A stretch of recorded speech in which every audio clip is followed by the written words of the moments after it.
बिस्मिल्लाहिर्रहमानिर्रहीम, अस्सलाम वालेकुम, अ वेरी गुड मॉर्निंग। मैं हूं माया खान और मैं हूं शाहजेब अहमद और आप देख रहे हैं सुबह सवेरे पाकिस्तान 92 पे बराह रास्त। और आज है 24 अगस्त। बारिशों का जहां तक ताल्लुक है, हल्की से तेज फुहार और सुना है शाहजेब भाई आप। अच्छा, वैसे मेरी तरफ तेज हो रही हाँ, थी ये क्या और रात को में? 2 बजे जब मेरी आंख खुली तो मैंने बाहर देखा कि वाकई बारिश बहुत तेज हो रही थी। हाँ। और फिर मैंने कहा ये तो चलेगी सुबह तक, जैसे कि जवाद मेमन साहब ने बताया भी था कि इम्कान है कि एक स्पेल ऐसा आएगा मजबूत सिस्टम वाला।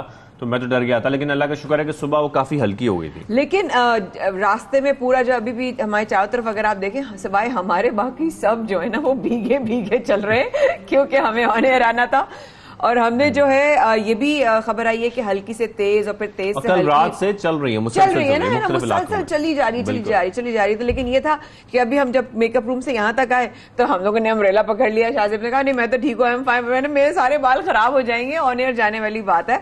बट देन अगेन इस मौसम के साथ साथ जैसे शाहजेब ने हाँ मौसम के साथ साथ पकौड़े होने चाहिए। सुबह से पकौड़े याद आ रहे हैं शाहजेब को, लेकिन कोई बात नहीं, पकौड़े तो आ जाएंगे, हौसला रखते हैं हौसला। लेकिन यहाँ पर जो प्रोग्राम का आगाज है वो हम करेंगे सुबनामा के साथ। और प्रोग्राम की जो पहली सुबनामा की खबर है वो है खातून जज को धमकी देने पर इस्लामाबाद हाईकोर्ट ने इमरान खान को शो कॉज नोटिस जारी कर दिया है। बिल्कुल, और 31 अगस्त को जाती हैसियत में अदालत में तलब भी कर लिया है। 3 से ज्यादा जजेस पर मुश्तमिल बेंच तश्कील देने के लिए मामला चीफ जस्टिस को भिजवा दिया गया है। जबकि समाअत शुरू होने पर एडवोकेट जनरल ने इमरान खान की जो तकरीर है वो पढ़कर सुनाई भी है बाकायदा तौर पर पूरी। हाँ, उसमें उन्होंने क्या क्या पढ़ के सुनाया है वो भी हम आपसे शेयर करते हैं। उन्होंने लेकिन उस पर ये कहा ना, उन्होंने रिमार्क्स दिए जस्टिस मोहसिन अख्तर कियानी ने कि वजीर आजम रहने वाले लीडर से ऐसे बयान की तवक्को नहीं की जा सकती। ये रिमार्क्स दिए गए जब उन्होंने वो तकरीर पढ़कर सुनाई जस्टिस साहब को। कोर्ट फैसला देगा तो क्या उसके खिलाफ जो है वो तकरीरें शुरू कर देंगे, उसके खिलाफ क्या बयान शुरू कर देंगे। तो उनका जो है वो ये मकसद था। साथ में मैंने ये भी देखा कल इमरान खान साहब ने कहा हम हारने वाले नहीं हैं, हम डरने वाले नहीं हैं और मुल्क की बेहतरी की जहां तक होगी कोशिश करते रहेंगे, लेकिन मैं जो हूं चुप नहीं बैठूंगा। ऐसा करके उनके 2-3 बयान मैंने देखे कल रात में और वो आ रहे थे टिकट्स में।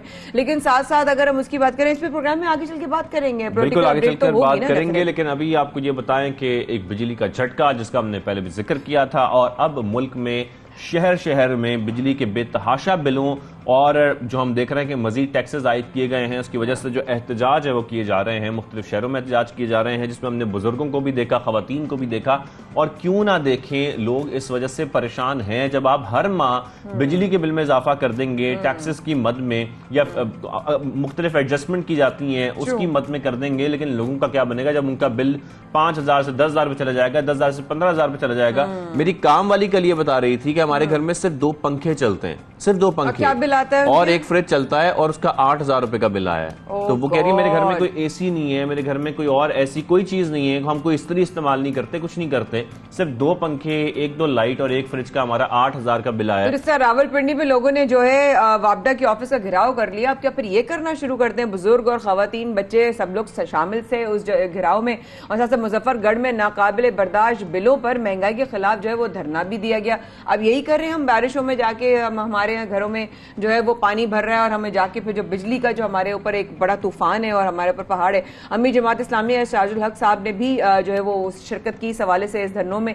दीगर शहरों में भी एहतजाज के दौरान जो है लोगों ने काफी ज्यादा जो है वो सड़कें भी बंद की, एहतजाज भी किया, अपना रिएक्शन भी दिया और ये भी बताया कि जी हम इस तरह। लेकिन क्या करें जैसे हम लोग मतलब बड़े मजबूर है, काम लोग वाकई मजबूर हो चुके हैं, अब शिकायत भी कर चुके हैं और अब उनके पास यही ऑप्शन रह गई है कि वो सड़कों पर निकलें, एहतजाज करें, अपना जो मुतालबा है वो सामने रखें हुकूमत के, ताकि उसको पूरा किया जाए। लेकिन खैर पूरा करेगा कौन, उनकी बात सुनेगा कौन, सवाल तो ये पैदा होता है। बिल्कुल सही। और अब्दुल्ला भाई के हाथ में जो कप लग रहा है ना वो चाय का, वो इतना गरम गरम है ना, साथ में मुझे लग रहा था उनके ठंडी ठंडी बारिश में गरम गरम चाय। आप उसी चाय के साथ प्रोग्राम में आगे आपको बताते हैं सुबनामा में हुकूमत ने सैलाब मुतासरीन के लिए जनाब डोनर्स कॉन्फ्रेंस जो है बुलाने का फैसला कर लिया है। कल भी बताया था, कल शहबाज शरीफ साहब वज़ीर आज़म पाकिस्तान ने ये भी कहा कि बड़े अफसोस के साथ हम लोग, उन्होंने कहा कि रिलीफ होगा, काफी उन्होंने कुछ अनाउंसमेंट अनाउंसमेंट्स भी किए। उन्होंने ये भी कहा कि अफसोस की बात यह है कि हर अनाउंसमेंट से पहले हमें IMF से इजाजत लेनी पड़ती है, हमें IMF से पूछना पड़ता है, उन्होंने कहा इस हवाले से। लेकिन साथ में उन्होंने कहा कौम से सलाह मुतासरीन की इमदाद की अपील की और कहा मुल्क में बारिशों का 30 साल रिकॉर्ड जो है वो टूट चुका है। ऑफकोर्स प्रोग्राम में आगे बढ़ेंगे और इस वक्त में हमें अपने एक दूसरे का साथ निभाने की बेहद जरूरत है और हमें एक बात को समझने की जरूरत है कि इस वक्त में हमें एक होना पड़ा है। ये बड़ी अहम बात है। प्रोग्राम का बाकायदा आगाज करते हैं। बिल्कुल बाकायदा आगाज करते हैं। और क्योंकि हमने सबसे पहले प्रोग्राम में जिक्र किया था कराची का, बारिशों का, तो कराची की ही एक और खबर है जिसका हम जिक्र करने जा रहे हैं। कराची के अवाम सड़कों, अंडरपासेस, फ्लाईओवर्स की तबाही के जिम्मेदारों के खिलाफ कार्रवाई का मुतालबा कर रहे हैं और क्यों ना करें। जब उनको इतनी परेशानी उठानी पड़ेगी सड़कों पर तो वो मुतालबा तो करेंगे और ये तो अच्छी बात है कि मुतालबा कर रहे हैं ताकि कुछ ना कुछ तो बने। लेकिन क्योंकि मुबैना तौर पर सड़कों की तामीर में नाकिस मटीरियल इस्तेमाल किया जाता है, इसकी असल कहानी क्या है ये पहले हम जानते हैं। हमारे नुमाइंदे 92 न्यूज हैं फरीद आलम उनसे, और फिर खैर आगे ही बढ़ेंगे प्रोग्राम। जी, मैं इस वक्त मौजूद हूँ KMC इंजीनियरिंग डिपार्टमेंट के बाहर। मेरे साथ आप देख सकते हैं कि कराची के एक बड़ी कॉन्ट्रैक्टर एसोसिएशन है, सिटी कॉन्ट्रैक्टर एसोसिएशन, उनके नुमाइंदे मेरे साथ हैं। कराची में हालिया बारिशों के दौरान जो टूट फूट मची उसके असल जिम्मेदारों तक हम पहुँचने की कोशिश कर रहे हैं। एक बारिश हुई और शहर की तमाम सड़कें खंडरात का मंजर पेश कर रही हैं। उसकी असल वजूहत क्या हैं? होता यह है जब KMC या दीगर महकमों की जानिब से, Sindh local government mega project या KDA की जानिब से जब सड़कों के या बिल्डिंगों के ठेके दिए जाते हैं तो उसके अंदर बड़ी बदउनवानियों का, बेकायदगियों का मुजाहरा किया जाता है, जिसकी वजह से जब ठेकेदार को ये काम मिलते हैं तो ठेकेदार काम शुरू करने से पहले ही एक वाफिर रकम बतौर तोहफ़ा, बतौर नजराना अफसरान को दे चुका होता है, जिसके बाद ठेकेदार के लिए मुमकिन नहीं रहता कि वो मुकम्मल तौर पर वो अपना काम अंजाम दे सके, मियारी सड़क बना सके या मियारी बिल्डिंग बना सके। इस वक्त मौजूद हैं सिटी कॉन्ट्रैक्टर एसोसिएशन के नुमाइंदे। हम उनसे भी जानने की कोशिश करते हैं कि एक बारिश हुई और शहर की सड़क की कोई सड़क ऐसी नहीं है जो सलामत हो। आखिर वजह क्या है कि शहर की सड़कें चंद माह के अंदर ही खंडरात में तब्दील हो जाती हैं। मैं Rahil Shahzad, city contractor association का चेयरमैन। मैं आपको बताना करूँ कि जो भी हम टेंडर लेते हैं उसमें हमें टेंडर से लेने तक, बिल पास कराने तक तकरीबन 50% हमें किकबैक देना पड़ता है। अगर हमसे वो किकबैक कमीशन जिसको कहते हैं वो ना लिया जाए और तो हमारी रोड की मेयार बहुत बेहतर हो सकती है। इसी वजह से आप पूरे शहर को देख रहे हैं जो खंडर में बना हुआ है। ये सरकारी अफसरान और जो हमारे इंजीनियरिंग स्टाफ है वो काम देने के 10 से 15% लेते हैं। हमारे उसके बाद बिलिंग जब आती है तो बिलिंग में 20% तक कमीशन लिया जाता है। उसके बाद हमारे पास तीसरा टैक्सेस के नाम पे एक बोझ आ गया है, 7% इनकम टैक्स और 5% SRB, जबकि SRB से हमारा कोई वास्ता नहीं है। लेकिन हमें जब 50-52% जब हम टैक्सेस और रिश्वत की मद में दे देंगे तो हम क्या काम करेंगे, हम क्या उसका मुस्तकबिल होगा, ये आप खुद बेहतर जान सकते हैं। पिछले 2-3 साल की शुरू की हुई स्कीमें पूरी नहीं हो पा रही थी और उसकी वजह ये थी कि पैसे नहीं आ रहे थे। पैसे मई के महीने में आए और जून से पहले यूटिलाइज़ करना, इतने कम टाइम में जो भी सड़क बनी उस पर कॉम्पैक्शन नहीं गई। कॉम्पैक्शन की हालत ये थी कि बस हम आज गेड़ा डालें और कल कारपेट कर दें, क्योंकि ये कि उसकी पेमेंट लेनी थी, उसमें काम सही नहीं हुआ, क्वालिटियाँ ख़राब हुई। दूसरा सबसे बड़ी वजह कि ईरानी डामर जो है वो अलाउ कर दिया बाकायदा, जबकि उसके ऊपर बनी हुई सड़क, ये तजर्बा है कि उसकी बनी हुई सड़क 2 महीने 4 महीने के बाद टूट जाती है। किक बैक को ही एडजस्ट करने के लिए मटेरियल नाकिस हो जाता है ना। किक बैक जो भी जाती है उसको आपने एडजस्ट काम से ही करना है, कोई ठेकेदार अपनी जेब से थोड़ी देगा। तो वो पैसे एडजस्ट करने के लिए काम की क्वालिटी ख़राब होती है और उसकी वजह से उसकी काम जो है, जैसे ही छोटी सी भी बारिश होती है तो सब बह जाता है। ये जो शेड्यूल है ये पुराना है, 2012 का है और रेट कहाँ से कहाँ पहुँच गए, तो लिहाजा हम ये चाहते हैं कि नए शेड्यूल पे टेंडर कराए जाएं और किक बैक जो रिश्वत के तौर पे है उसको जो है वो कम किया जाए, ख़त्म किया जाए। जी, ये थे सिटी कॉन्ट्रैक्टर एसोसिएशन के नुमाइंदे थे, जिनका कहना यह है कि किक बैक्स अगर बंद कर दिया जाए तो म्यारी काम हो सकता है। जबकि आज जो लोकल गवर्नमेंट की जानिब से NIT की गई 1.5 अरब रुपए के कामों की जो पैसे यहाँ पर दिए जा रहे हैं वो इसी तरह बर्बाद होते रहेंगे, शहर उधड़ता रहेगा, तरक्याती काम होते रहेंगे और अफसरान अमीर से अमीरतर होते चले जाएंगे। जी। तो आपने ये देखा ऑब्वियसली जिस हवाले से जो अब शहरी प्लान कर रहे हैं, बहुत शुक्रिया फैजान साहब, हमारे रिपोर्ट 92 न्यूज़ आपने हमें अपडेट किया। और अब जरा हम आगे बढ़ते हैं प्रोग्राम में और अब बात करते हैं वफाकी हुकूमत का जो मिनी बजट है वो आ गया है। ऑर्डिनेंस के जरिए जनाब 70 अरब रुपए से जायद के नए टैक्स जो हैं वो आयद कर, मुबारक आपको बहुत बहुत, आपको भी बहुत मुबारक। बिजली के कमर्शियल बिलों पर नया सेल्स टैक्स नाफिज किया गया है। 20,000 रुपए से कम बिल पर 5% और 20,000 रुपए से जायद बिल पर 7.5% सेल्स टैक्स लगेगा। इसके साथ हम दरामदी गाड़ियों के हवाले से अक्सर बात कर रहे थे, मुख्तलिफ प्रोग्राम्स में हमने इसके सेगमेंट्स भी किए, बाकायदा तौर पर इसका खदशा जाहिर किया जा रहा था क्योंकि दरामदी गाड़ियों पर फेडरल एक्साइज ड्यूटी 600% तक बढ़ा दी गई है, लेकिन दरामदी गाड़ियों पर। अच्छा, ओके, वैसे सही बात है दरामदी गाड़ियों पर। लेकिन अगर हम बात करें तंबाकू के हवाले से, तो तंबाकू पर सेल्स टैक्स 10 रुपए बढ़ाकर 390 फी किलो मुकर्रर। सिगरेट पर भी टैक्सों में इजाफा हो गया है। टैक्सेस क्या असर दिखाएंगे, क्या इसका रिएक्शन आएगा, अवाम क्या तंबाकू नोशी छोड़ देगी या फिर गाड़ियां इस्तेमाल करना कम कर देंगी, ये क्या होगा, लेकिन फिर क्या इस्तेमाल करेंगे। लेकिन अगर इसका हाफ ग्लास फुल देखा जाए ना चाहिए, तो मुझे लगता है कि लोग गाड़ियों का इस्तेमाल अगर छोड़ देंगे तो उनको हेल्थ का होगा कि हेल्दी होना चाहिए। पता है कल वो बड़ी अच्छी बात कर रहे थे, कल हम जब प्रोग्राम में तज्जिया ले रहे थे इस हवाले से, तो वो ये बात कर रहे थे कि आप मुकम्मल इंपोर्ट पर इतनी ज्यादा एक्साइज ड्यूटी नहीं लगा सकते, और उसमें होगा ये कि जब आपकी इंपोर्ट्स बहुत ज्यादा कम हो जाएंगी तो जो बाकी ममालिक हैं वो एतराज करेंगे, फिर आपकी एक्सपोर्ट भी कम होगी, फिर वो आपके आइटम्स खरीदने में भी एक्शन का रिएक्शन आता है, हर एक्शन का रिएक्शन आता है। और इस एक्शन का क्या रिएक्शन आएगा, ऑब्वियसली प्रोग्राम में थोड़ी देर बाद हमारे साथ माहिर मशियात शामिल होंगे। Doctor Shujaat Mubarak as all one of our favourites. Thank you doctor साहब, एक बार फिर आपने हमें प्रोग्राम में ज्वाइन किया and a very good morning. इन तमाम टैक्सेस के लगने का डॉक्टर साहब क्या सिनेरियो होगा, क्या रिएक्शन आएगा? सबसे पहले ये बताएं, 70 रुपए से ज्यादा जो है नए टैक्सेस, इस फैसले को अकॉर्डिंग टू यू आप क्या कहते हैं? देखिए, गुड मॉर्निंग। असल में मुझे अफसोस भी होता है कि जब भी हम कोई डिस्कशन कर रहे होते हैं, जब भी न्यूज़ नाज़रीन के साथ शेयर करते हैं, तो अफसोस के साथ ये कि वो उस जो भी बात आप कर रही हैं उसके स्पेसिफिकली टैक्सेस के हवाले से, तो उसके बहुत अच्छे असरात अवाम के ऊपर साबित नहीं होंगे। बल्कि मैं तो ये कहूँगा कि अब अगर प्रेजेंट आप लेवल देखें यूटिलिटी बिल्स का और उनकी जो यूनिट्स की अमाउंट देखें, तो ये उसमें that will prove as a nail in the coffin, last nail in the coffin. आप देखेंगे अभी आज की जो आपकी यूटिलिटी रेट्स हैं उनके मुताबिक अगर आपकी बिजली की कंजम्पशन इवन 75% पे है, अगर आपने 25% 30% कंजम्पशन कम भी कर दी थी, तो उसके बावजूद आपके जो बिजली के बिल है वो ज्यादा आ रहे हैं। और सोने पे सुहागा ये कि हम बात कर रहे हैं, हम रो रहे हैं कॉस्ट ऑफ प्रोडक्शन की, तो आप ये देखेंगे जो हमारी पहली कॉस्ट ऑफ प्रोडक्शन जो कि कोई कई गुना बढ़ चुकी है, तो जब ये टैक्सेस उनके ऊपर इम्पोज होंगे तो हमारी कॉस्ट ऑफ प्रोडक्शन कितनी बढ़ेगी और फिर महंगाई किस तरह से किस हद तक आपकी वो बढ़ जाएगी। तो मैं ये समझता हूँ कि ये ट्विन ब्लेड है। एक तरफ तो महंगाई आएगी, दूसरी तरफ आपकी अपने जो बिजली के बिल हैं, जो दूसरे यूटिलिटी बिल्स हैं, वो एकदम से साहब जैसे कि आप कह रहे हैं महंगाई की एक लहर आएगी। खैर इस पे हम थोड़ी डिटेल में बात करेंगे, लेकिन मैं एक पॉइंट समझना चाह रहा था आपसे, गुज़िश्ता रोज इस पे बात भी हो रही थी, मैं चाहता कि आप इस पे रहनुमाई फरमाएं कि ये बात हो रही थी कि जिस तरीके से अब इंपोर्ट्स पर ज्यादा से ज्यादा एक्साइज ड्यूटी लगाई जा रही है, उससे जाहिर बात है हमारी इंपोर्ट्स में बहुत कमी आ रही है, फिर पहले बैन भी लग गया और कमी आ जाएगी। क्या आप समझते हैं ऐसा भी पॉसिबल है कि बहुत ज्यादा इंपोर्ट्स कम हो जाना भी मुल्क को नुकसानदेह साबित होती है, क्योंकि बाकी ममालिक तो फिर कहेंगे कि जी आपकी जो एक्सपोर्ट्स हैं ज़ाहिर है उसमें भी कमी आएगी, क्योंकि ज़ाहिर है हम दीगर ममालिक से भी बहुत सारी चीजें, बहुत सारी आइटम्स हैं जो खरीदते हैं। जी बिल्कुल, इसमें देखें जो हमारी इंपोर्ट की पाकिस्तान में 2-3 मेजर कैटेगरीज हैं। एक हमारी इंपोर्ट्स है जो कि रॉ मटेरियल्स और मशीनरी से रिलेटेड है। अगर इस तरह की इंपोर्ट हमारी कम होती है तो ये यकीनन हमारी जो इकोनॉमिक ग्रोथ के लिए बहुत ही डेट्रीमेंटल साबित होंगी। और जो कि हो रही है, बहुत सारी इंडस्ट्रियलिस्ट ये कहते हैं कि हमारी रॉ मटेरियल की, मशीनरी की इंपोर्ट पे टैक्सेस बढ़ गए हैं या हमारे अच्छे खासे प्रोसेसेस मुश्किल कर दिए गए हैं जिसकी वजह से मुश्किल आ रही है। दूसरी हमारी लग्जरियस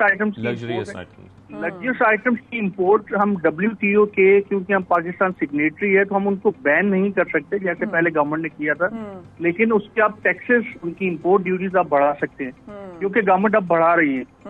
तीसरी जो हमारी इंपोर्ट्स हैं जो सबसे ज्यादा मेरे ख्याल में क्रूशियल है, वो आपकी लाइफ सेविंग ड्रग्स हो गई, जो आपकी बुनियादी अशिया है उनकी इंपोर्ट्स हैं।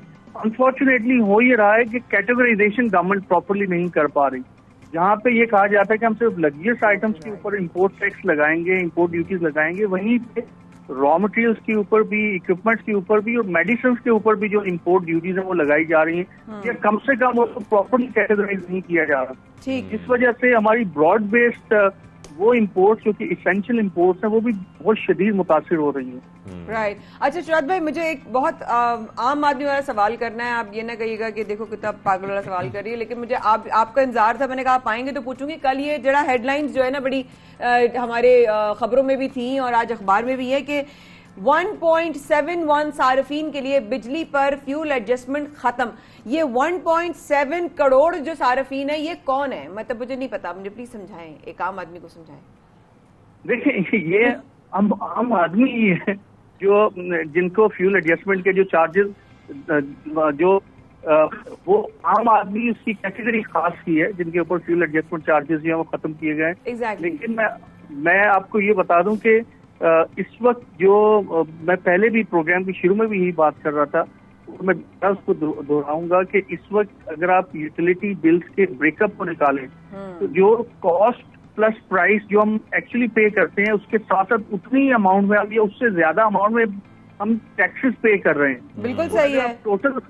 और अगर आप आगे मतलब आज फॉर एग्जांपल आप अपनी बिजली का या गैस का कोई भी आप बिल उठाएं उसको देखें कि पिछले साल आपने कितना बिल पे किया था और कितनी कंजम्पशन की थी। जी बिल्कुल। अगर आज आपने आधी भी कंजम्पशन की है तो आप उतना ही बिल पे कर रहे हैं, उससे ज्यादा बिल ज्यादा कर रहे हैं। बिल्कुल ऐसा ही, उससे ज्यादा कर रहे हैं। डॉक्टर साहब, हम मुसलसल IMF की शराइत पर पेशगी इकदाम उठा रहे हैं, अमल दरामद कर रहे हैं, आप क्या समझते हैं कि ये सब कुछ करने से ये सब इकदाम हमारे हक में रहेंगे या नहीं रहेंगे? सॉरी, आपकी आवाज कट गई थी। मैंने कहा हम मुसलसल IMF की शराइत पर पेशगी अमल दरामद कर रहे हैं, आपके ख्याल में ये इकदाम हमारे हक में रहेंगे या नहीं रहेंगे? देखिए IMF के जो बेशतर इकदाम हैं उससे पाकिस्तान की जो मईशत है वो उसमें काफी हद तक टाइटनिंग, यानी कि वो आप ये समझ लीजिए, मैं कहना नहीं चाह रहा लेकिन बहुत सारे इकदाम ऐसे हैं जो कि अनफेवरेबल हैं, ये कड़वा घूंट है हमारे लिए, लेकिन वो कड़वा घूंट हमें पीना है क्योंकि IMF ने बहुत लिंगर ऑन कर दिया। अब हमारी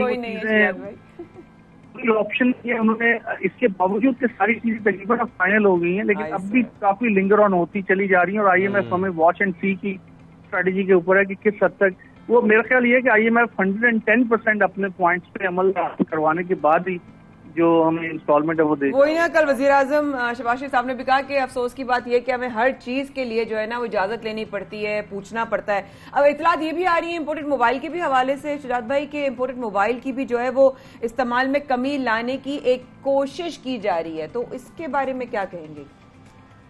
असल में पिछले चंद सालों में इम्पोर्टेड मोबाइल के बिलियंस ऑफ डॉलर्स तक जा पहुंचा है और पाकिस्तान की, वैसे ही आपने देखा कि पाकिस्तान स्ट्रगल कर रहा है बैलेंस ऑफ पेमेंट के सिलसिले में, तो अब गवर्नमेंट ये कोशिश कर रही है कि लोकली असेंबल्ड मोबाइल फोन को, आपको शायद इल्म होगा कि पाकिस्तान में भी अब मोबाइल फोन मैन्युफैक्चर होना शुरू हो गए बड़ी कंपनी। जी जी। तो गवर्नमेंट की ये कोशिश है कि वो लोकली असेंबल्ड मोबाइल फोन को, उनकी डिमांड को बढ़ाए और उसके लिए इम्पोर्टेड मोबाइल उनके ऊपर टैक्सेस, मैं आपको पहले से ही बता दूं, बल्कि ये 50% से लेके 100% तक टैक्सेस लगते हैं। तो जो मोबाइल आज आपके पास 1 लाख रुपए का है वो 1.5 लाख का 2 लाख तक उसकी प्राइस जा सकती है, may be in next few month. तो ये गवर्नमेंट के प्लान में है और इससे अब जाहिर है कि बहुत सारे लोग मुतासिर होंगे, स्पेशली वो लोग जो कि आए रोज हर 2-4 महीने के बाद नया मॉडल मोबाइल फोन का चेंज करते हैं, उनके लिए तो ये काफी मसला होगा। अच्छा डॉक्टर साहब, ये सारी बातें तो हो गई और जिस तरीके से टैक्सेस हम नए देख रहे हैं उसके बाद मिनी बजट के बाद ये एक्सपेक्ट किया जा सकता है कि महंगाई की एक नई लहर आएगी, लेकिन फिर सर एक और स्टेटमेंट हमारे सामने आई जो कि साबिक वजीर खजाना है शौकत तरीन साहब, उन्होंने कहा कि पहले अगर चांसेस 20% थे पाकिस्तान के डिफॉल्ट होने के तो वो अब 28% हो गए हैं। सर क्या अब भी ये तमाम इकदाम देखने के बाद, ये सब कुछ होने के बाद भी ये चांसेस हैं कि पाकिस्तान डिफॉल्ट हो सकता है, ये पॉसिबिलिटी है? देखिए जो पाकिस्तान की का इकोनॉमिक स्ट्रक्चर है, हम किसी चीज को भी रूल आउट नहीं कर सकते, लेकिन मैं थोड़ा सा उनसे डिसएग्री करूंगा इस हवाले से। जो डिफॉल्ट होने का लेवल आज से 1-1.5 महीना या 2 महीने पहले था, आपके प्रोग्राम में हम डिस्कस करते थे, वो अब नहीं है। बहुत सारी चीजें काफी तक स्टेबल है। उसमें एक बड़ी चीज है कि IMF ने हमें एग्री कर लिया, तो IMF के एग्रीमेंट की वजह से काफी सारे जो इंटरनेशनल दूसरी मल्टीलैटरल एजेंसीज हैं या जो दूसरे कंट्रीज हैं उनका ट्रस्ट हम पे काफी हद तक बहाल हुआ है। तो इसलिए मेरा ख्याल तो यह है कि हम डिफॉल्ट तो भी हो सकता है, हम स्पेशली पाकिस्तान का जो इकोनॉमिक स्ट्रक्चर है इसमें इसको रूल आउट नहीं किया जा सकता, लेकिन हमारे चांसेस ऐसा नहीं है कि हम खुदा न खास्ता से वो पहले से भी बढ़ गई। क्योंकि कल ये भी कहा वजीर आजम शहबाज शरीफ साहब ने कि अब हमारा खतरा टल गया है, अब खतरे की घंटी जो है वो टल चुकी, इस तरह आपने भी फरमाया। साथ में ये भी आया कि अब हम जो है अब पाकिस्तान तरक्की करेगा। तो अगर आप समझते हैं शाद भाई कि अब सिचुएशन के बाद हम कहीं बेटर सिचुएशन में आने वाले हैं, तो कितने टाइम में? बस मुख्तसरन ये जवाब दीजिएगा अगर हो सके। शुक्रिया। असल में जो अभी जो रेन एक्सपीरियंस कर रही है और जो पाकिस्तान में ब्रॉड बेस्ड रेन हुई है और जो सोने पे ये सुहागा, इसने तो हमारी जो आगे वर्स्ट कंडीशन थी उसकी बिल्कुल ही सारी चीजें जो है ना, आप समझें कि it has shaken us from the roots. तो पाकिस्तान की इकोनॉमी ने अगर रिकवर करना था 2 साल में, तो अब शायद इस रेन की वजह से ये सप्लाई चेन इश्यूज आ गए हैं, मेरे ख्याल में ये 6 महीने साल और लग जाएगा और अब ज्यादा चैलेंज हमारे लिए बढ़ गया, क्योंकि इंफ्रास्ट्रक्चर की हालत आपने देख ली है। बिल्कुल, हम देख रहे हैं, ऐसी मची हुई है, कमर की, गर्दन की, सर की हालत खराब हुई है। ठीक है डॉक्टर साहब, thank you very much. Doctor शाद मुबारक हमारे साथ मौजूद थे और तजिया दे रहे थे, माहिर मुआशियात हैं, इस हवाले से कि पाकिस्तान के डिफॉल्ट होने के अभी कोई ऐसा चांसेस नहीं है। अगर उसका कंपैरिजन किया जाए 1 माह या 1.5 माह पहले तो उससे ज़्यादा चांसेस थे। लेकिन खैर इस वक्त जो नए टैक्सेस आयद किए गए हैं उसके बाद एक्सपेक्ट किया जा रहा है कि महंगाई की एक नई लहर आएगी। यहाँ पर लहर आई एक छोटी सी ब्रेक लेते हैं, ब्रेक के वापस आते हैं और मजीद सेगमेंट शामिल करते हैं। क्या बात?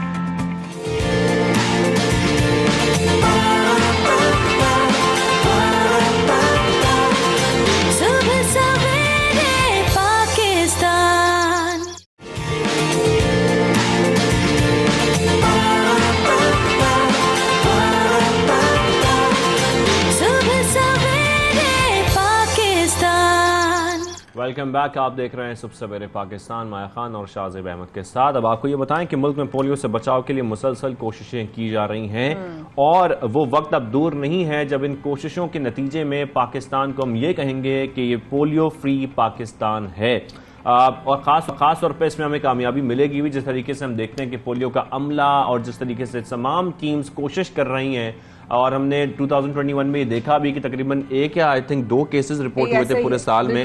तो आई थिंक और आई होप कि ये बहुत जल्द पाकिस्तान से पोलियो का खात्मा हो जाएगा। और वो वाली बात है कि इनका टैगलाइन भी बड़ा ही स्ट्रांग है कि अपने बच्चे को आज बचाना है अगर कल उसको चलाना है। तो इस तरह करके ऑब्वियसली आप जब देखते हैं अपने मुल्क में एक बड़ी खुशी की लहर आई कि जब पोलियो खत्म होने लगा और हमने कहा सिर्फ 1 केस रिपोर्ट हुआ है, उसके बाद जो है इस तरह के सैंपल्स नजर आना, इसका मतलब है कहीं ना कहीं हमारी तरफ से नेग्लिजेंस हुई है। उस नेग्लिजेंस को जो है वो हाईलाइट करना बहुत जरूरी है ताकि इसका जड़ से पाकिस्तान में खात्मा हो जाए। बिल्कुल, और पोलियो से मुताल्लिक आगाही और पोलियो से बचाव के खतरों की अहमियत को समझना हमारे लिए बहुत जरूरी है। इसी मामला पर बात करने के लिए हमें ज्वाइन किया इंसदाद polio program focal person doctor Shahzad Asif sahab ने। डॉक्टर साहब आपको खुशामदीद कहेंगे सबसे पहले पाकिस्तान में। गुड मॉर्निंग, कैसे हैं आप? जी अस्सलाम वालेकुम, मैं बिल्कुल ठीक हूँ। आप डॉक्टर साहब सबसे पहले तो आपसे ये जानना चाहते हैं, क्योंकि हम चाहते हैं कि इसकी आगाही बहुत ज़रूरी है और लोगों के लिए ये जानना बहुत ज़रूरी है कि पोलियो फैलने की जो बुनियादी वजूहात हैं वो क्या हैं, ये वायरस कैसे फैलता है?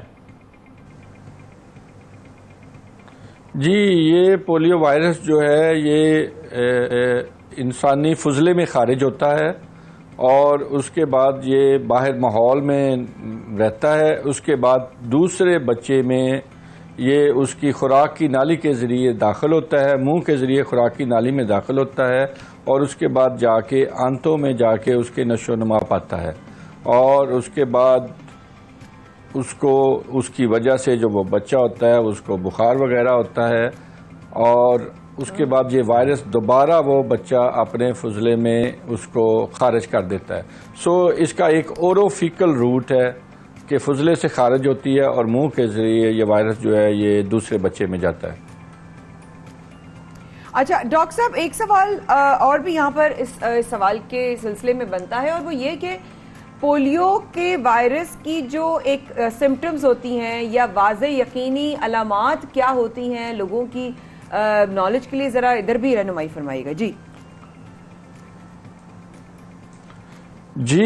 जो इब्तदाई सिम्टम्स होते हैं वो तो किसी भी दूसरी बीमारी की तरह ही होते हैं कि अगर ये वायरस जो है वो अटैक करता है तो उस बच्चे को फौरी तौर पे सडन जो हाई ग्रेड फीवर होता है उसके साथ उसको सर दर्द, गर्दन में दर्द, वॉमिटिंग, इस तरह की अलामात ज़ाहिर होती हैं जो एक आम normal high grade infection infection की वजह से किसी बच्चे में या किसी भी बड़े को दाग होती हैं, वही अलामत होती हैं। लेकिन उसके बाद होता ये है कि ये एक मिथ क्लियर करने की ज़रूरत है कि अगर 100 बच्चों को ये इन्फेक्शन गया है, हुई है, वायरस गया है, तो इसका मतलब नहीं है कि 100 के 100 ही वो मफलूज हो जाएंगे। 90% जो लोग होते हैं वो उनकी कुव्वत मदाफ़त ज़्यादा होती है, वो इससे रिकवर कर जाते हैं। सिर्फ 2% लोग होते हैं जिनमें ये वायरस जो है वो उसमें कामयाब होता है, और जिसमें वो ये कामयाब होता है उस बच्चे में टांगों में या बाजुओं में कमज़ोरी हो जाती है, और वो जो कमज़ोरी होती है, फालज होता है, वो फिर मुस्तकिल होता है। डॉक्टर साहब, जैसे कि ये भी कहा जाता है कि जो अलामात हैं वो पोलियो होने के बाद जाहिर होती हैं, इस बात में कितनी सदाकत है? क्या ऐसे ही होता है? जी, अलामात जो हैं वो पोलियो इन्फेक्शन होने के बाद, जैसा कि मैंने कहा कि जब इन्फेक्शन होती है तो वो बुखार वगैरह होता है, और अगर उस बच्चे में कुव्वत मदाफ़त कम हो, उसने ज़्यादा दफ़ा कतरे ना पिए हों या बिल्कुल ना पिए हों, तो फिर ये वायरस उसमें डोमिनेट कर जाता है और उस बच्चे को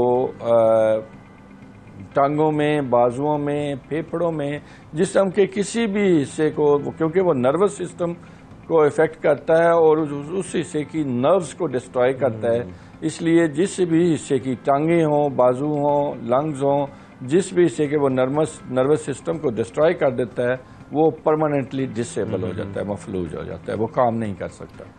अल्लाह खैर करे, अल्लाह खैर करे। अच्छा, इस बीमारी के दौरान डॉक्टर साहब बच्चों को पोलियो से बचाव के कतरे क्या पिलाए जा सकते हैं या दी जा सकती है वैक्सीन, जैसे कि मसलन मौसमी बुखार हो, नज़ला हो, खांसी हो वगैरह वगैरह? जी, बहुत अच्छा क्वेश्चन है। मेरा ख्याल है बाज़ लोगों में ये भी क्लियर करने की ज़रूरत है।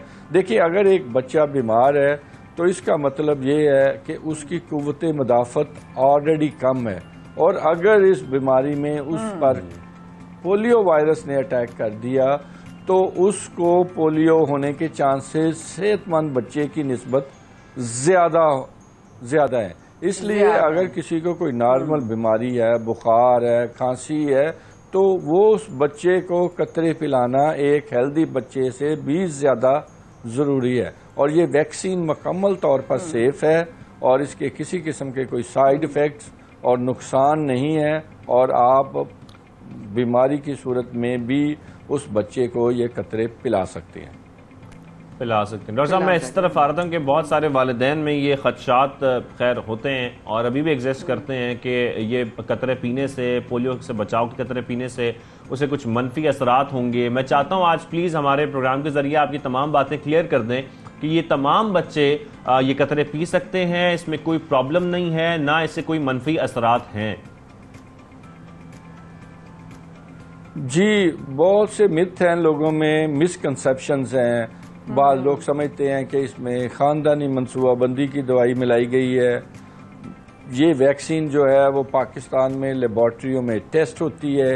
यही लेबॉर्ट्री वैक्सीन है जो पूरी दुनिया में बशमूल तमाम इस्लामी ममालिक वहाँ पे यूज़ की गई है। अभी भी जिन जिन मुसलमान ममालिक में, इजिप्ट में और अफ्रीका के बहुत सारे ममालिक में जहाँ पे ये वायरस फिर फैल रहा है, यही वैक्सीन यूज़ की जा रही है। इसमें ऐसा कुछ नहीं है। फिर बाज़ लोगों में ये मिसकंसेप्शन है कि ये इस्लाम के ख़िलाफ़ है। तमाम दुनिया से तमाम जैद उलमा जो हैं वो इसका फतवा दे चुके हैं कि ये बिल्कुल जायज़ है और अपने बच्चों को बीमार होने से रोकना उस बच्चे का हक है। जो बच्चा इस दुनिया में आया है, हमारा फ़र्ज़ बनता है कि हम उसको एक हेल्दी लाइफ दे सकें ताकि वो दुनिया में अपना मकाम हासिल कर सके। कोई शक नहीं है, बहुत बड़ा काम कर रहे हैं हमारे पोलियो वर्कर्स, और हम हमेशा उनको खराज तहसीन पेश करते हैं, उनको सलाम पेश करते हैं, उनको सराहते हैं, उनकी हिम्मतों को। और इस तरह वो चाहे मौसम क्या और हालात क्या, उन्होंने जिस तरीके से बच्चों को, पाकिस्तान के बच्चों को पोलियो से डॉक्टर साहब जो है वो निजात और छुटकारा जो है वो हासिल करने के लिए जिस तरीके से वो काम कर रहे हैं, वाकई में thank you so much doctor साहब, आप आए प्रोग्राम में और वाकई में बिल्कुल। और जिस तरह आप अमले का जिक्र कर रही हैं तो वो तो अपनी जिम्मेदारी निभा रहे हैं, लेकिन अब ये वालिदैन की भी जिम्मेदारी है कि इनकी जो टैगलाइन है खासतौर पर पोलियो बचाओ की, वो बड़ी अहम है और सुनने लायक है कि फैसला आज करना है अगर बच्चे को कल चलना है। और इसी बात पर यकीन करते हुए हमें ये सोचना है, समझना है तमाम वालिदैन को, तमाम लोगों को, पाकिस्तान में बसने वाले जितने भी लोग हैं, कि उनके बच्चों को ये पोलियो के कतरे पीना लाजिम है अगर उनको पोलियो से बचाना है, पाकिस्तान को पोलियो फ्री करना है। आज फैसला करना है, ये सोच लीजिएगा कि फैसला आज करना है अगर बच्चे को कल चलना है। इस वक्त के बाद शादी माइक चल रहेगा।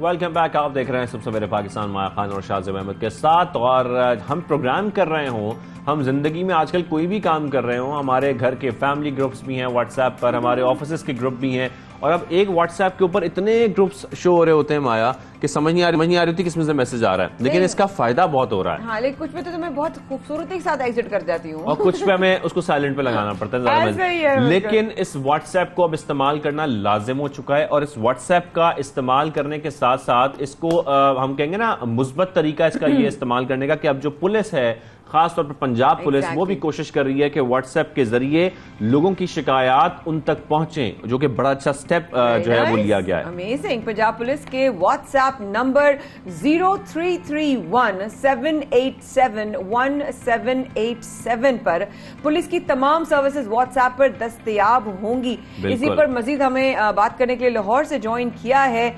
DIG operations Punjab police Waqas Nazir sahab ने। अस्सलाम वालेकुम वकास साहब, सबसे पहले तो खुशामदीद प्रोग्राम में शामिल होने के लिए बहुत शुक्रिया।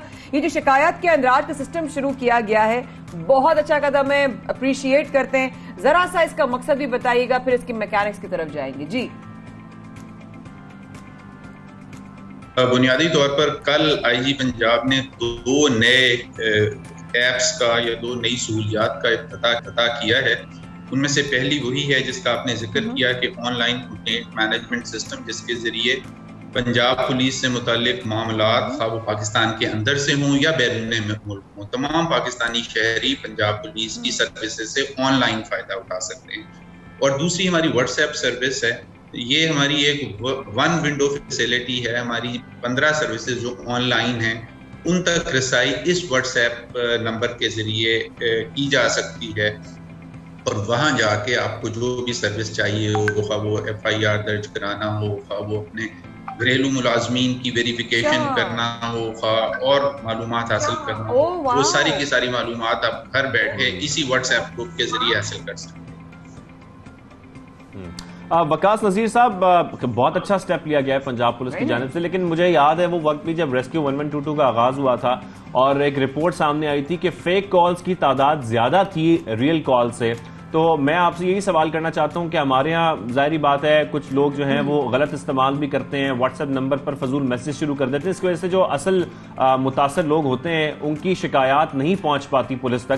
तो इसके लिए खास तौर पर कोई स्टेप लिया गया है कि जाहिर बात है इस पे लातादाद मैसेज आएंगे, तो इसके हवाले से कोई प्लानिंग की गई है पुलिस की जानिब से?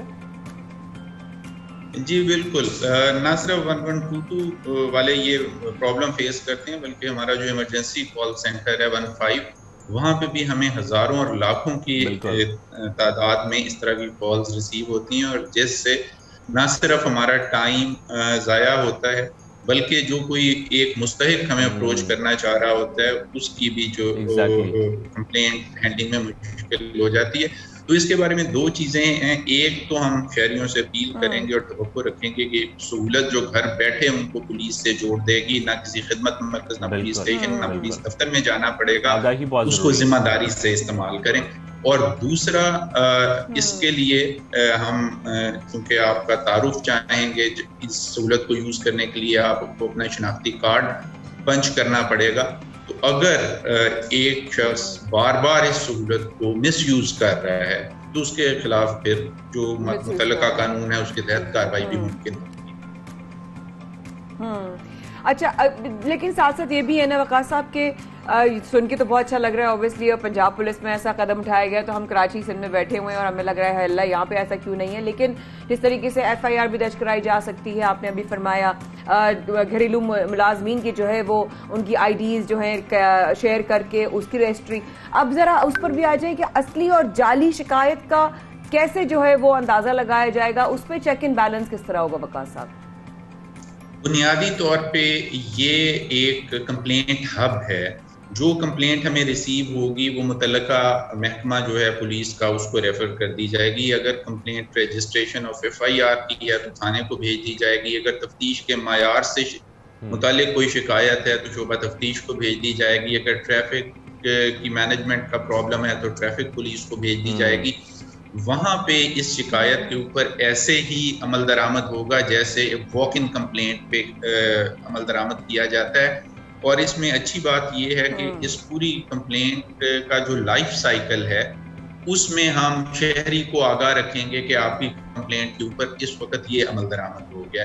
अगर कंप्लेंट जायज और सच होगी तो उसके ऊपर पूरी कार्रवाई कर दी जाएगी, और अगर खुदा न खास्ता कंप्लेंट गलत होगी तो ना सिर्फ कंप्लेंट फाइल कर दी जाएगी बल्कि मुतल्लिका शहरी को भी आगाह कर दिया जाएगा कि इन वजूहात की बुनियाद पर आपकी कंप्लेंट को मजीद प्रोसेस नहीं किया जा सकता। इसमें एक और अच्छी बात ये बड़ा इंपॉर्टेंट है सर, ये है कि अगर कोई कंप्लेंट फाइल करनी है तो वो एक स्टेप हायर, फॉर एग्जांपल अगर कंप्लेंट थाने से मुतालिक है और थाना ये जो है अपनी कार्रवाई के बाद इस नतीजे पे पहुंचता है कि इस कंप्लेंट के ऊपर मजीद कोई कार्रवाई मुमकिन नहीं है, तो वो अपने सुपरवाइजर यानी SDPO को ये अपनी रिपोर्ट भेजेगा और कंप्लेंट वहां से फाइल होगी, ताकि लोगों को ये एतमाद हो कि उनकी कंप्लेंट जो है पूरे गौर ख्वास के बाद उसके ऊपर कार्रवाई की। सर नो डाउट ये बहुत अच्छा स्टेप लिया गया है पंजाब पुलिस की जानिब से। सिर्फ इस सिस्टम को सिर्फ ऑपरेट करने के लिए जाहिर बात है आप लोग ने जो नंबर शो कर रहे हैं इस प्रोजेक्ट में बहुत सारा स्टाफ भी जाहिर है उनको आप लोगों ने एंगेज किया होगा। एक तो उन स्टाफ की तादाद क्या है, सेकेंडली सर जब इस व्हाट्सएप पर कोई कांटेक्ट करेगा तो क्या उसका कोई खास फॉर्मेट है जिसके जरिए वो आपको कांटेक्ट करेगा, या अपनी इंफॉर्मेशन किसी खास प्रोसीजर में उसको एंटर करनी पड़ेगी? और इसमें जो रिस्पांस टाइम है पुलिस का वो कितना होगा? मतलब क्योंकि जाहिर है व्हाट्सएप पे एक्सपेक्ट किया जाता है कि अगर वो आपको मैसेज कर रहे हैं वो किसी इमरजेंसी सूरत में कर रहे होंगे, तो क्या वो रिस्पांस टाइम 24 आवर्स के अंदर अंदर तक है? सबसे पहली चीज जो सबसे आखिर में आपने पूछी उसकी मैं वजाहत करना जरूरी समझता हूँ कि ये हमारी online complaint management and WhatsApp दोनों सर्विसेज जो हैं वो रूटीन की उन सहूलियात के लिए हैं जिसके लिए पहले शहरियों को पुलिस स्टेशन या पुलिस दफातर जाना पड़ता था। जो इमरजेंसी रिस्पांस के लिए अभी भी हमारी कॉल 15 पर की जाती है और वहीं पे कॉल की जाए। ठीक है। So coming back to your first question, पिछले कुछ अरसे से पिछले 4-5 साल से पंजाब पुलिस ने एक कॉन्शियस पॉलिसी के तहत अपना जो सर्विस बास्केट है उसके अंदर सर्विस डिलीवरी और सर्विस क्वालिटी की इम्प्रूवमेंट को शामिल किया है। इससे पहले हम बहुत सालों से लॉ एनफोर्समेंट और पब्लिक ऑर्डर मेंटेनेंस के ऊपर जो है तवज्जो देते थे। पिछले चंद सालों से हमने एक कॉन्शियस एफर्ट की है कि हम सर्विस डिलीवरी और सर्विस क्वालिटी के ऊपर तवज्जो दें, और उसके लिए आहिस्ता आहिस्ता हमने अपने हर यूनिट में स्टाफ जो है मुकर्रर किया है, मुतय्यन किया है। उसी स्टाफ को फिल वक्त हम यूज करेंगे इस सर्विस की इम्प्लीमेंटेशन के लिए भी, और आहिस्ता आहिस्ता चूंकि ये एक ऑर्गेनिक और एक इवॉल्विंग सर्विस है इसमें आहिस्ता आहिस्ता मजीद बेहतरी लाई जाएगी, तो उसके साथ साथ ये स्टाफ भी जो है बढ़ाते चले जाएंगे।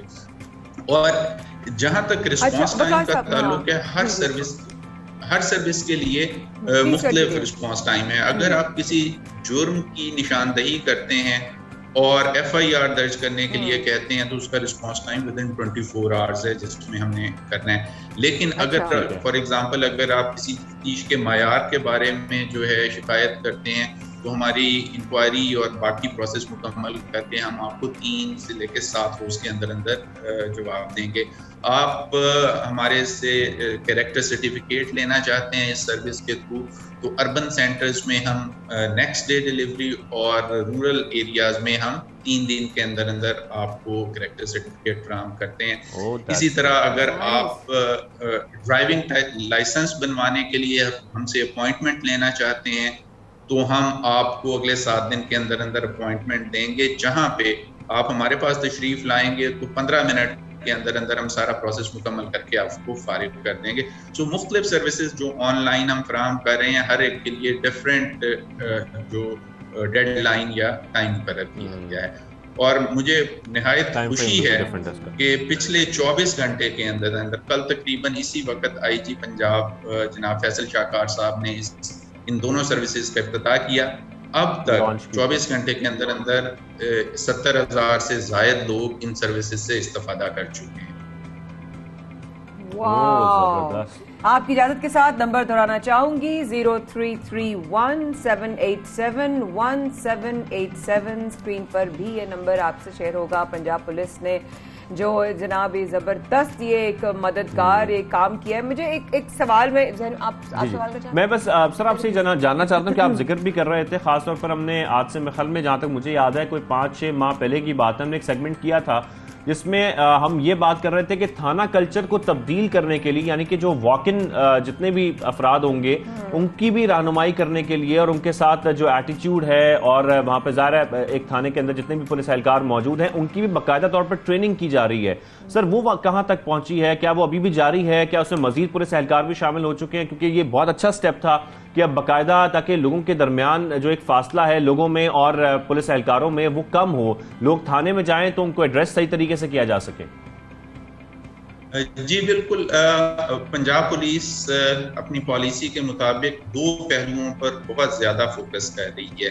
पहला पहलू ये है कि हमारा आम शहरी के साथ जो इंटरफेस है उसको खुशगवार बनाया जाए। इसके लिए पंजाब पुलिस ने फ्रंट डेस्क बनाए, खिदमत मरकज़ बनाए, ऑनलाइन सर्विसेज शुरू की और उसी सिलसिले की एक कड़ी ये 2 सर्विसेज हैं जिनके बारे में हम बात करें। और दूसरा उतना ही अहम बल्कि उससे भी ज़्यादा अहम पहलू ये है कि हम अपना स्किल सेट इम्प्रूव करें। हमारे वो लोग जो लोगों के साथ इंटरैक्ट करते हैं, तफ्तीश करते हैं, बिकॉज हम सर्विस प्रोवाइड करते हैं, पुलिसिंग सर्विस के सिलसिले में हमारी जो एक्टिविटी होती है सारी, तो हमारा जो पुलिस ऑफिसर है उसका जो स्किल सेट है, उसका क्वालिटी है, उसका एटीट्यूड टुवर्ड्स पब्लिक है, उसको इम्प्रूव करने के लिए एक बड़ी कंसर्टेड एफर्ट है और उसके ऊपर काम जारी है। उसमें आपने देखा होगा कि पंजाब के 750 के करीब थानों में जो हमारे फ्रंट डेस्क हैं, जहां हमारा इंटरेक्शन होता है आम आदमी से, उसकी क्वालिटी किसी भी अच्छे मल्टीनेशनल के इंटरफेस से कम नहीं है। इसी तरह जो हमारा खिदमत मरकज़ का कॉन्सेप्ट है, और मुझे ये बताते हुए खुशी महसूस होती है कि पिछले साल खिदमत मराकज़ में पुलिस की सर्विसेज से इस्तेफादा करने वालों की तादाद थाने जाने वालों की तादाद से ज़्यादा थी और वहाँ पे हमारी अप्रूवल रेटिंग 80% प्लस है। वहाँ पे हमारा जो अमला है उसका इखलाक, उसका कॉन्डक्ट और उसका स्टैंडर्ड ऑपरेटिंग प्रोसीजर्स के मुताबिक लोगों को डील करना जो है एक मिसाल बन चुका है। तो हम इन दोनों जो पहलू हैं, जबरदस्त, बिल्कुल ये बहुत इम्पोर्टेंट है और वाकई में अप्रिशिएट करते हैं जिस तरीके से आप कोशिश कर रहे हैं कि पंजाब पुलिस में ये बेहतरियां आएं, ये बहुत इम्पोर्टेंट भी हैं और मेरे ख्याल में जिस तरीके से आप लोग कोशिश भी कर रहे हैं, स्टेप्स उठा रहे हैं, बहुत जल्द हम एक बहुत बड़ा चेंज देखेंगे। I envy Lahori seriously. DIG operations Punjab police Waqas Nazir sahab हमारे साथ मौजूद हैं। थैंक यू वेरी मच, आपने हमें ज्वाइन किया। सबसे पहले पाकिस्तान में हम छोटी सी ब्रेक लेते हैं, ब्रेक के वापस आते हैं।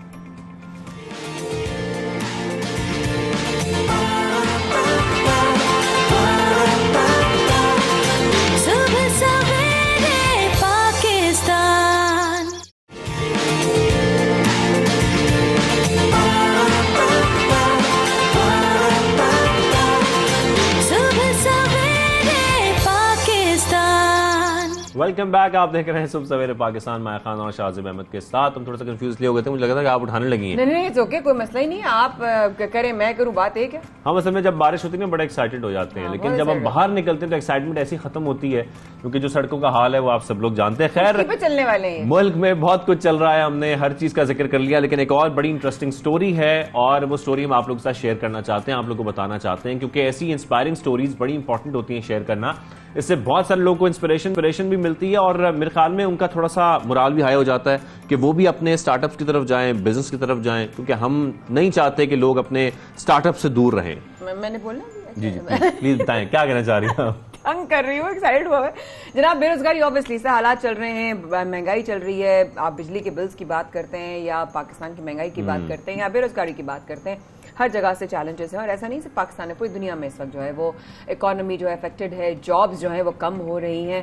अपॉर्चुनिटीज तो उनके लिए हैं जो अपॉर्चुनिटीज ग्रैब करना चाहते हैं या क्रिएट रहते हैं। इसीलिए बड़े बड़े शो जैसे शार्क टैंक है, इस तरह के प्रोग्राम्स पूरी दुनिया में से चलते हैं कि एक छोटा सा आइडिया हो तो बड़े बड़े जो लोग जो इन्वेस्टर्स हैं वो इसीलिए इन्वेस्ट करते हैं कि एक आइडिया से आप उसको जो है और ना सेकेंडली जो प्रोफेशनल्स है ना, जी, उन प्रोफेशनल्स के लिए जो पे स्केल है वो इतना नहीं है कि वो अपना उसमें गुजारा करें। जितना आप खर्चा अपनी पढ़ाई पर करके आ रहे होते हैं मार्केट में, उसके बाद आपको सैलरी उसके मुताबिक नहीं मिल रही होती। इस वजह से लोग मजबूर होते हैं कि वो अपने बिजनेस की तरफ जाएं। ऑल्सो द लाइफस्टाइल, जब आप एक अच्छी जॉब करते हैं तो आप एक अच्छा लाइफस्टाइल करते हैं, क्योंकि जाहिर है देखिए आप जब काम कर रहे हैं तो आप किस लिए कर रहे हैं। ये तो नहीं कि आप काम कर रहे हैं और आप अपने आप को बिल्कुल थके हारे हालत में रखेंगे, नहीं, आपकी जो इनकम है ना, जो आपका इनफ्लो है, उस हिसाब से आपका जो है लाइफस्टाइल भी जो है डेवलप। और हम जिनका जिक्र कर रहे हैं उनके बारे में अगर आपको बताएं तो 10 साल तक बैरून मुल्क कंपनीज में उन्होंने खिदमात अंजाम दी हैं और उसके बाद वो पाकिस्तान से उन्होंने IT ग्रेजुएशन की हुई है और पाकिस्तान जब वो वापस लौटे तो उनका मूड नहीं बना, या कहें कि जो अपॉर्चुनिटीज थी वो तो थी,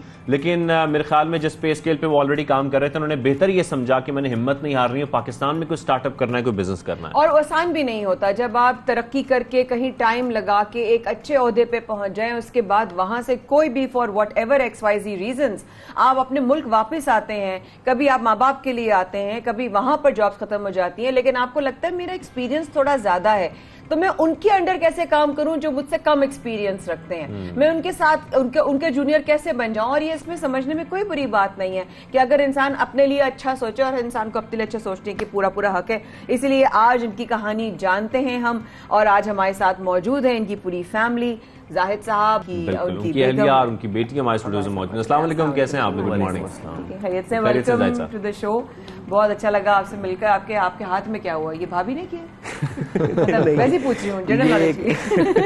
ये एक पुरानी चोट थी, अभी थोड़ा सा इस पे पेन था, अभी काम वाम के दौरान ना, तो थोड़ा सा बढ़ गया पेन। तो हाँ, वो डॉक्टर ये कह लेंगे कि आप इसका थोड़ा सा मतलब ख्याल रखें, एहतियात करें, नहीं करेंगे तो मैं फिर मजबूरन प्लास्टर करूंगा। वो मैंने किया नहीं तो फिर उन्होंने प्लास्टर नहीं गेट वेल सून, ख्याल करें। और ऐसा मसला नहीं है, भाभी है, घर की बात है, उसमें क्या। तो जाहिद भाई बड़ा अच्छा लग रहा है आपसे मिलके, और जैसा शाहजिब ने बताया कि ऑब्वियसली आपने जो है वो 10 साल तक काम किया बाहर, और आप इराक में भी थे, और वापस आने के बाद क्या कहानी है, आप क्या शेयर करना चाहेंगे लोगों से? तकरीबन IT का बैकग्राउंड है, 10 साल यहाँ से बाहर काम किया, इराक में था मैं। यहाँ पर मतलब जब थे तो PTCL में था, तो एक अपॉर्चुनिटी मिली थी। उस वक्त इराक जाना भी एक मतलब क्वेश्चन मार्क था लोगों पे, कि मेरे कोलीग ने मुझसे कहा कि लोग वहाँ से आ रहे हैं, तुम वहाँ जा रहे हो, कि यार सब सही है हालात, वहाँ पे भी सही है हालात, ऐसे कोई बुरे नहीं है। जब शुरू में गए थे तो थोड़े से ख़राब थे, बट 1-2 साल के बाद सेट हो गए थे वहाँ पे। हाँ, कोई ऐसा प्रॉब्लम नहीं थी। फिर 10 साल वहाँ पे काम किया। अभी दिसंबर में आया था मैं वापस। मैं बेसिकली मैं छुट्टियों पे आया था अपनी। मैं हाँ, मैंने जॉब ना ख़त्म की थी। हाँ, मैं छुट्टियों पे आया था, बट वो थोड़े से वीज़ा का इशू चल रहा था हमारा ना, पिछले कोविड के बाद से। बिल्कुल ऐसा ही है। ठीक है, तो कुछ ये कह लें, असल में मैं IT के साथ साथ ना HR भी देख रहा था, HR इश्यूज भी देख रहा था, तो एक तरह से उसी का निशाना बना हूँ मैं वहाँ। जो काम देख रहे थे उसी का निशाना बना। उसका रीजन ये था कि पिछले 1-2 सालों में ना, पिछले 1-2 सालों में हुआ ये था कि कोविड के बाद से जितना भी हाई लेवल स्टाफ था ना, उनके वीजा इशुएंस में प्रॉब्लम आनी शुरू हो गई थी। अच्छा, because of the salaries? Because of the salaries, ठीक है ना, क्योंकि उन्होंने कोविड के टाइम पे देखा कि काफी लोग बाहर थे, फिर भी हमारा काम चलता रहा, ये रहा। तो वापस आके आपने ये फैसला कर लिया कि मैंने वापस नहीं जाना?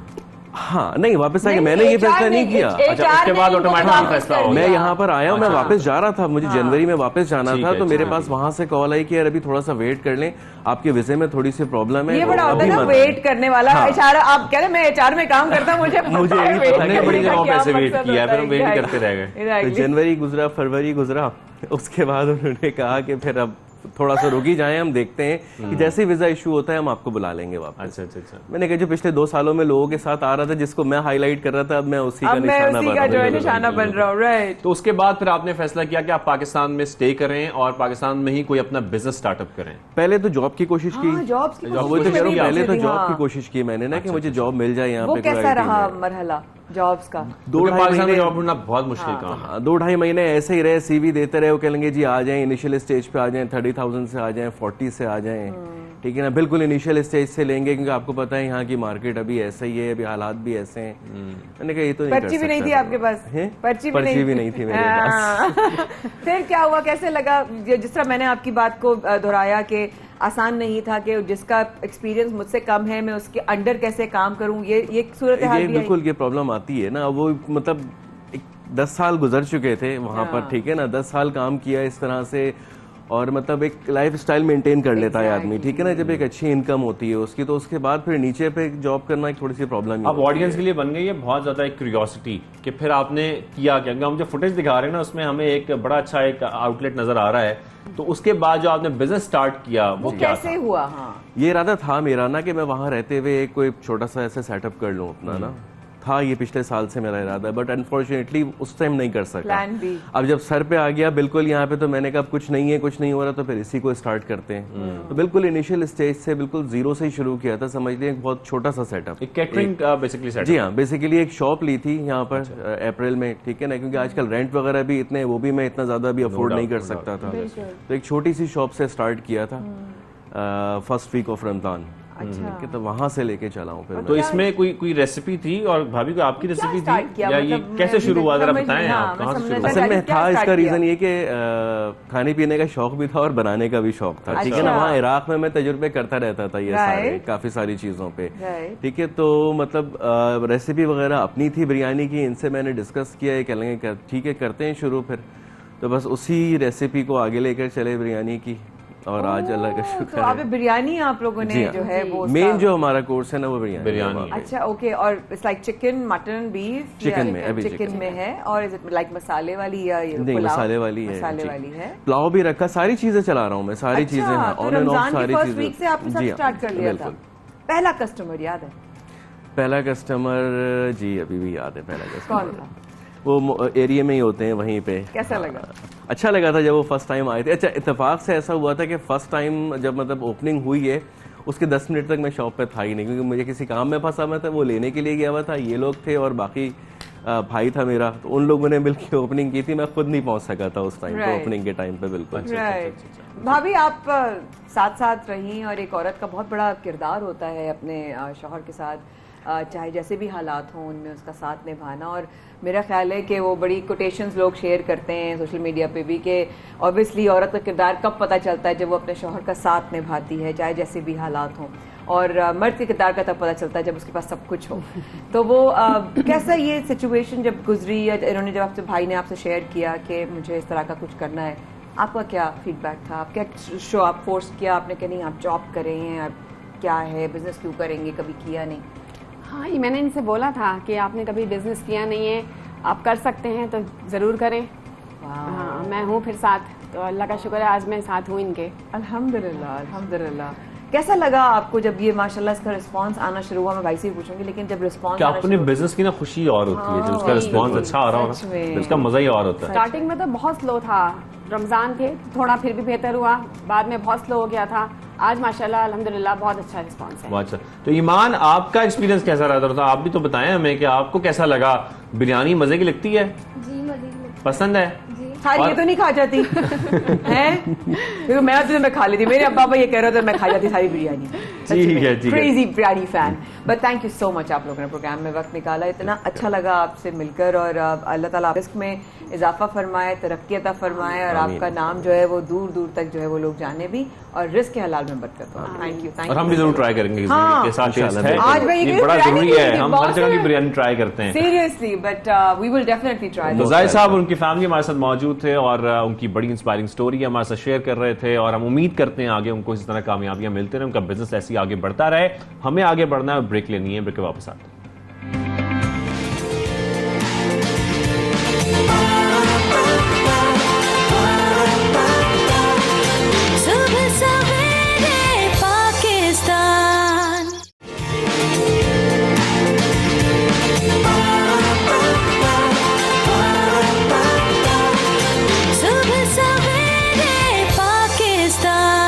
वेलकम बैक, आप देख रहे हैं सुबह सवेरे पाकिस्तान, माया खान और शाहज़ेब अहमद के साथ। अब हम कुछ बात करेंगे डाटा रिकवरी पर, क्योंकि ये बात करनी बहुत जरूरी है, क्योंकि अक्सर हमारे साथ ये प्रॉब्लम होता है, मोबाइल के मेमोरी कार्ड टूट जाते हैं, यूएसबी खराब हो जाती हैं, लैपटॉप पानी में गिर जाते हैं। ये सब मसाइल के बाद अपना डाटा रिकवर कैसे किया जाए, ये बहुत आम सवाल है, लेकिन हमें ऐसा लगता है कि शायद ये पॉसिबल नहीं, लेकिन ये पॉसिबल है। माया, बिल्कुल है। क्या है डॉक्टर साहब, ये पॉसिबल है? डॉक्टर साहब, क्या मेरा क्या कोई उम्मीद है? डॉक्टर साहब, क्या मेरा लैपटॉप बच जाएगा? बिल्कुल बच जाएगा, और इसके लिए हमारे पास एक डॉक्टर ही हैं जो कि डाटा रिकवर करने के डॉक्टर हैं, और उनसे हम आपकी मुलाकात करवाएंगे जो कि हर किस्म का डाटा रिकवर कर सकते हैं। डॉक्टर साहब, क्या मेरी बचपन की तस्वीर है शाहरुख? डॉक्टर साहब मैं नहीं, डॉक्टर साहब वो हैं जो हमारे गेस्ट हैं।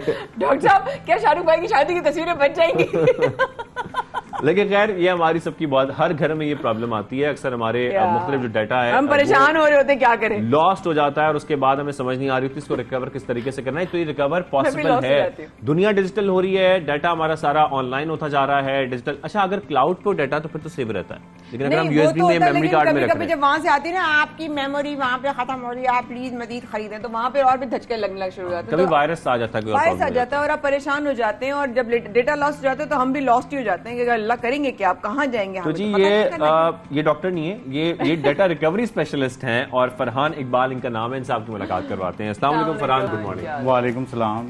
सबसे पहले तो थैंक यू सो मच, आपने तारुफ सही कराया मैंने आपका फरहान। या बिल्कुल तारुफ सही कराया, बिल्कुल। आप डेटा रिकवरी के डॉक्टर हैं? यस। अच्छा बिल्कुल। अच्छा, वैसे एक बात है कि डाटा रिकवरी के बहुत सारे सॉफ्टवेयर मार्केट में है, हर बंदा कह रहा है जी हम डाटा रिकवरी कर लेते हैं। क्या ये वाकई सही है, या डाटा रिकवरी का एक प्रॉपर तरीका है वो उस तरह करना चाहिए? मैं आपको इसमें थोड़ी सी बेसिक्स समझा देता हूँ, आज हमें आप पढ़ाएं सही तरीके। ये ले पेन पेपर भी ले ले। नहीं, ठीक है। इसमें होता ये है एक्चुअली कि आपके पास एक तो पेड टूल्स होते हैं, एक होता है नॉन पेड टूल्स। ठीक है, आप इंटरनेट से कोई भी सॉफ्टवेयर डाटा रिकवरी का उठा के अगर आप उस पर डाउनलोड करके और जब इंस्टॉल करते हैं और रिकवर करने की कोशिश करते हैं, तो वो बेसिकली आपको बहुत सारी चीज़ें नहीं दिखाता। जो कि पेड टूल्स होते हैं एक्चुअली, वो आपको सारी चीज़ें प्रॉपर वे में रिकवर करके देता है। ठीक हो तो गया। इसका एक बेसिकली जो है वो एक प्रॉपर टूल है। ऐसा नहीं है कि हर कोई डाटा रिकवरी स्पेशलिस्ट बन जाएगा, ठीक है ना, हर कोई बोल दे कि नहीं मैं डाटा रिकवरी स्पेशलिस्ट हूँ, ऐसा नहीं है। ऐसा नहीं है, एग्जैक्टली ऐसा नहीं है। ठीक है, खबरदार। You have to buy tools and you have to take trainings for it, then properly educated. बिल्कुल, you have to diagnose the issues of hard drives, memory cards and USB etcetera. अच्छा doctor specialist Farhan Iqbal sahab, मुझे आपसे एक बहुत संजीदा सवाल करना है, और वो ये है कि जैसे शाहज़ेब ने कहा कि डेटा रिकवर हो जाता है, सब कुछ हो जाता है। अब मैं आती हूँ खवातीन के पॉइंट ऑफ व्यू से। खवातीन अपना डेटा रिकवर कराते हुए भी बहुत घबराती हैं। एग्जैक्टली। अपना ट्रस्ट लेवल की वजह से वो डर जाती हैं। दूसरा, उनको जो है अपनी जाहिर है बहुत प्राइवेट तस्वीरें होती हैं, इंसान अपने टी शर्ट्स में घूम रहा है, अपने घर वालों के साथ बैठा, फिर और बहुत सारा डेटा होता है जो प्राइवेट होता है, तो वो बहुत डरती हैं कि ट्रस्ट कैसे करें। और अक्सर औकात आपने देखा है हमारे इसी माशरे में जो so called data recover experts होते हैं, वो उनके डेटा रिकवर करके फिर वो एक्सपर्टीज कहीं और दिखाते हैं। एग्जैक्टली ऐसा। ठीक है, तो उस सूरत में एक खातून कैसे ट्रस्ट लेवल या किसको देखकर अपना ट्रस्ट जो है वो बना सकती है? Very good question. Depends on the person you are giving, उसका पोर्टफोलियो कितना स्ट्रांग है। ठीक है, कैसे पता चलेगा? और डिपेंड्स ऑन ये कह लें कि आप उनका पेज देखें, रिव्यूज देखें, ठीक है ना, लोगों के ट्रस्ट कमेंट्स देखें, ये डिपेंड करता है कि भागेगा तो कहाँ भागेगा। ऑब्वियसली कहाँ भागेगा। सोशल मीडिया पे अगर उसका एक प्लेटफॉर्म पे बहुत अच्छा इमेज है, तो वो इमेज जो है वो उसका और उसकी प्रॉपर जो है ना वो ये कह लें कि पर्सन की जो है वो रिकग्नाइजेशन होनी चाहिए, बैकग्राउंड होना चाहिए, आईटी से रिलेटेड लोग उसको जानते हों। That's the reason behind it. मतलब हर आप जो गली में जाकर बैठे होते हैं डाटा रिकवर्स, उनके पास जाके ही ना कहीं हमारा डाटा रिकवर कर दें, क्योंकि वो डाटा रिकवरी के साथ बहुत कुछ कर जाते हैं। एक सवाल बस इसका जवाब दे दीजिएगा फरहान, इसी से रिलेटेड है कि क्या कोई साइन है कि बंदा आपको लगे कि जेन्युइन है, he's an educated स्पेशलिस्ट या एक जाली स्पेशलिस्ट, कोई एक साइन दे सकते हैं खवातीन के लिए? बस क्या या कोई हमें टेक्निकल सवाल बता दें, हम पूछे तो वो घबरा जाए, वो पूछे सवाल। Exactly, thank you. एग्जैक्टली, उसमें ये होता है कि अगर आप अपनी कोई भी रिकवरी के लिए जो भी चीज़ आप दे रहे हैं, आइदर वो आपकी हार्ड ड्राइव है या अगर कुछ भी है, ठीक है, उसकी डायग्नोज अगर वो प्रॉपर कर रहा है, ठीक है, अगर वो आपको आएं बाएं शाएं नहीं कर रहा, फॉर एग्जांपल वो टेक्निकल टर्म्स के अंदर बात कर रहा है, that's the main reality behind it. ठीक है, अगर वो टेक्निकल टर्म्स में बात करता है, वो कहता है नहीं हार्ड ड्राइव का जो है ना वो इसका तो हेड का प्रॉब्लम है या इसका जो है वो प्लेटर का इशू है, these are the terms actually. So ये पता होना जरूरी है। मीडिया बैठ गया इज नॉट अ थिंग, ठीक है, is not a technical term. वो लोग कहते हैं ना कि हाँ भाई इसका तो मीडिया बैठ गया है। Media when you Google it के हार्ड ड्राइव्स की पूरी स्ट्रक्चर अगर आप गूगल करें तो आपको आइडिया हो जाएगा कि उसके अंदर मीडिया नाम की कोई चीज होती नहीं। ठीक है, platter, head and then the different things, PCB circuit, ये चीजें इसमें मौजूद होती हैं। ये मार्केट टर्म बनाई हुई मार्केट। अच्छा, ये तो हो गई बातें सारी मार्केट की कि मार्केट में क्या हो रहा है, किस तरीके से आपका। अब मुझे ये बताएं कि अब अगर किसी ने अपनी उसके यूएसबी है, उसका कोई वो माइक्रो एसडी कार्ड जो आते हैं, मेमोरी कार्ड्स हैं, या उसका इवन लैपटॉप है, वो पानी में गिर गया, खराब हो गया, वायरस आ गया, फाइल करप्ट हो गई, ये सब कुछ हो गया, वो डाटा रिकवर कब तक पॉसिबल है? जैसे अक्सर होता है ना 10 साल पुरानी कोई चीज पड़ी होती है, क्या उसका डाटा भी रिकवर हो सकता है? देखें, रिकवर हो सकता है। इसमें कुछ चीज़ें टर्म्स हैं आपके पास। टर्म्स क्या हैं? टर्म्स ये हैं कि आपके पास जो भी चीज़ मौजूद है, आइदर वो बर्न हो गई है या आपकी डैमेज हो गई है। फिजिकल डैमेज नहीं होना चाहिए, चाहे वो हार्ड ड्राइव में हो। हार्ड ड्राइव में भी फिजिकल डैमेज ना हो, लेकिन फिजिकल डैमेज ना हो। Physical damage, exactly, but physical damage on the hard drive can be recovered but not on memory cards और यूएसबी। ठीक है, क्योंकि उसका मीडिया स्टोरेज बहुत छोटा सा होता है। ठीक है, तो इस वजह से हार्ड ड्राइव में तो हम कर सकते हैं, लेकिन हम इसमें नहीं कर सकते। ये एक सिनेरियो है। बाकी 10 साल भी अगर आप एक हार्ड ड्राइव को अगर दराज के अंदर रखते हैं, मेरे पास रखी हुई है, मैं चाहती हूँ उसमें देखूं कभी क्या है, या but you can recover it, no problem. या अच्छा, वेरी नाइस। अच्छा, एक चीज बताइएगा कि कोई वायरस आ जाए ना, कोई वायरस आ जाए या कोई फाइल करप्ट हो जाए, उस सूरत में आपको क्या करना चाहिए? सबसे पहले एक आदमी को जिसका सबसे पहले तो आपका इंटरनेट बंद करना चाहिए। ठीक है, क्योंकि उससे मजीद जो है वो आपको इफेक्ट होगा। तो आप पहले इंटरनेट बंद करें, उसके बाद फिर डाटा अपना पहले सॉर्ट आउट करें कि कहाँ तक वायरस पहुंचा है। ठीक है, या किसी प्रोफेशनल टेक्नीशियन के पास जाएं। अच्छा, वो आपको मजीद गाइडलाइन करेगा। That's the thing. अच्छा, मोबाइल के जो एप्स होते हैं, गेम्स होते हैं, डिफरेंट हम लोग, हमारी अम्मियाँ बहनें भाभियाँ सब खेल रहे होते हैं यूं करके ना, तो उसमें बीच बीच में अजीब अजीब से एड्स आ रहे होते हैं। क्या वो कितना बड़ा किरदार अदा करते हैं किसी के भी सिस्टम में वायरस जो है वो आने के लिए? देखिए, एड्स जो हैं वो मोनेटाइजेशन के लिए इस्तेमाल होते हैं ऑब्वियसली। ठीक है, हमारे जो एड्स हैं, हम उस पर अगर जब टैप करते हैं ऑब्वियसली तो वो मज़ीद आगे बढ़ेगा ना, बज़ाहिर रिस्क है। अगर हम उसको क्लोज कर देंगे तो ऑब्वियसली वो नहीं आगे बढ़ेगा। लेकिन मैं हमेशा यही गाइड करता हूँ लोगों को कि थर्ड पार्टी ऐप से जो है वो आप ना इंस्टॉल करें तो बेहतर है। अच्छा, लेकिन मुझे यहाँ पर ये बताइए, सबसे इम्पोर्टेंट जो मैं समझ रहा हूँ उस वक्त चीजें, फरहान के एक सबसे बड़ा प्रॉब्लम ये है कि आजकल किसी वेबसाइट पे आप जाएं, कहीं पर भी जाएं, वो एक्सेप्ट कुकीज की ऑप्शन आ रही होती है। अच्छा, हम सोचे समझे बगैर, चाहे हमें कुकीज, हम समझते हैं ये वाले कुकीज है, हम सोचे समझे बगैर कुकीज जो है वो एक्सेप्ट कर लेते हैं या डिक्लाइन कर देते हैं, हमें कुछ उसके बारे में पता नहीं होता। ये कुकीज बेसिकली क्या है? क्योंकि हमारा पर्सनल डाटा बहुत इंपॉर्टेंट है, हमारी लोकेशंस, हमारी पर्सनल इन्फॉर्मेशन, हमारा तमाम डाटा इंपॉर्टेंट है। हम क्या एक्सेप्ट कुकीज करके अपनी सारी इन्फॉर्मेशन उनके हवाले कर देते हैं? वो ऑब्वियसली आप अपनी सारी इन्फॉर्मेशन उनको देते हैं। ठीक है, और वो एक सेशन एक जनरेट हो जाता है। वो सेशन अगर आपका कहीं लीक हो गया, that means your private session has been leak. Simple सी बात। ठीक है। तो ये एक अपना किसी को भी लैपटॉप देते हुए या फिर कोई भी चीज देते हुए ख्याल करें। लेकिन प्रॉब्लम ये है कि हमें वेबसाइट्स पाबंद करती हैं, एक्सेप्ट कुकीज को आप विजिट ही नहीं कर सकते वेबसाइट, तो हम क्या करें फिर? एक्सेप्ट करना जरूरी होता है, लेकिन थर्ड पार्टी एप्स या थर्ड पार्टी, वही कह रहा हूँ, वेबसाइट्स की तरफ ना जाएं जो कि आप जानते हैं कि वो ऑथेंटिकेट नहीं है। वो तो नहीं जाते, जैसे आपके ऐड के बीच में आ गया। लेकिन अगर आप फेसबुक खोलते हैं या इधर गूगल खोलते हैं, वो कहता है कि एक्सेप्ट करें कुकीज को। वो जब कहता है जब आप VPN की सर्विसेज यूज करते हैं या कुछ इस तरह जो वो होता है एक्सेप्ट कुकीज, ताकि हम न्यूज पढ़ सके, बहुत सारी वो चीजें। तो जी ये बड़े काम के डॉक्टर हैं, बड़े काम के स्पेशलिस्ट हैं, बहुत अच्छी टिप्स भी दे रहे हैं, बहुत अच्छी इन्फॉर्मेशन भी दे रहे हैं। Thank you very much Farhan Iqbal, आप हमारे शो में आए और हम आपको तंग करते रहेंगे आगे भी, बहुत सारे मसाइल आते रहते हैं। Thank you Farhan Iqbal data recovery specialist हमारे शो में मौजूद थे और मेरे ख्याल में इनकी बातों से आप लोग भी बड़ा फायदा पहुंचा होगा, क्योंकि ये हमारे रोज के मसाइल हैं। घरों में हम जब इंटरनेट इस्तेमाल करते हैं तो ज्यादा ये मसाइल आ जाते हैं, लेकिन यहाँ पे ब्रेक भी लेनी है एक छोटी सी।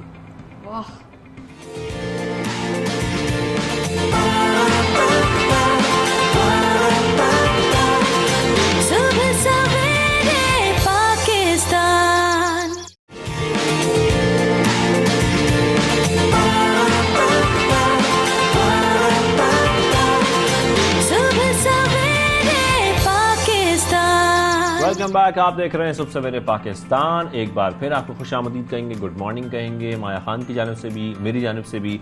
और प्रोग्राम में आगे बढ़ते हैं, आपकी मुलाकात करवाते हैं एक बड़ी इंटरेस्टिंग खातून से। हमारी खवातीन किसी से कम नहीं है, ये हमें रोज़ पता लगता है, इसलिए कि हमारी खवातीन बहुत सारे ऐसे काम कर रही हैं जिसमें हम देख रहे हैं कि पाकिस्तान का नाम तो खैर रोशन हो ही रहा है, लेकिन बहुत सारी खवातीन को उनको देख के भी बड़ी हिम्मत मिलती है। माया बिल्कुल ऐसा ही है, और पाकिस्तानी खवातीन जहाँ कभी चोटियां सर कर रही हैं और कभी कहीं और जो है वो लैंडमार्क्स जो है वो बना रही हैं और नए नए जो है वो रिकॉर्ड्स कायम कर रही हैं। आई थिंक हाल ही में अगर हम बात करें तो आज हम मुलाकात करवा रहे हैं नायला कियानी। बिल्कुल, अब एक ऐसी पाकिस्तानी खातून जिन्हें 8000 मीटर से जायद की 3 चोटियां सर कर चुकी हैं, वो हाल ही में उन्होंने K2 को सर किया है।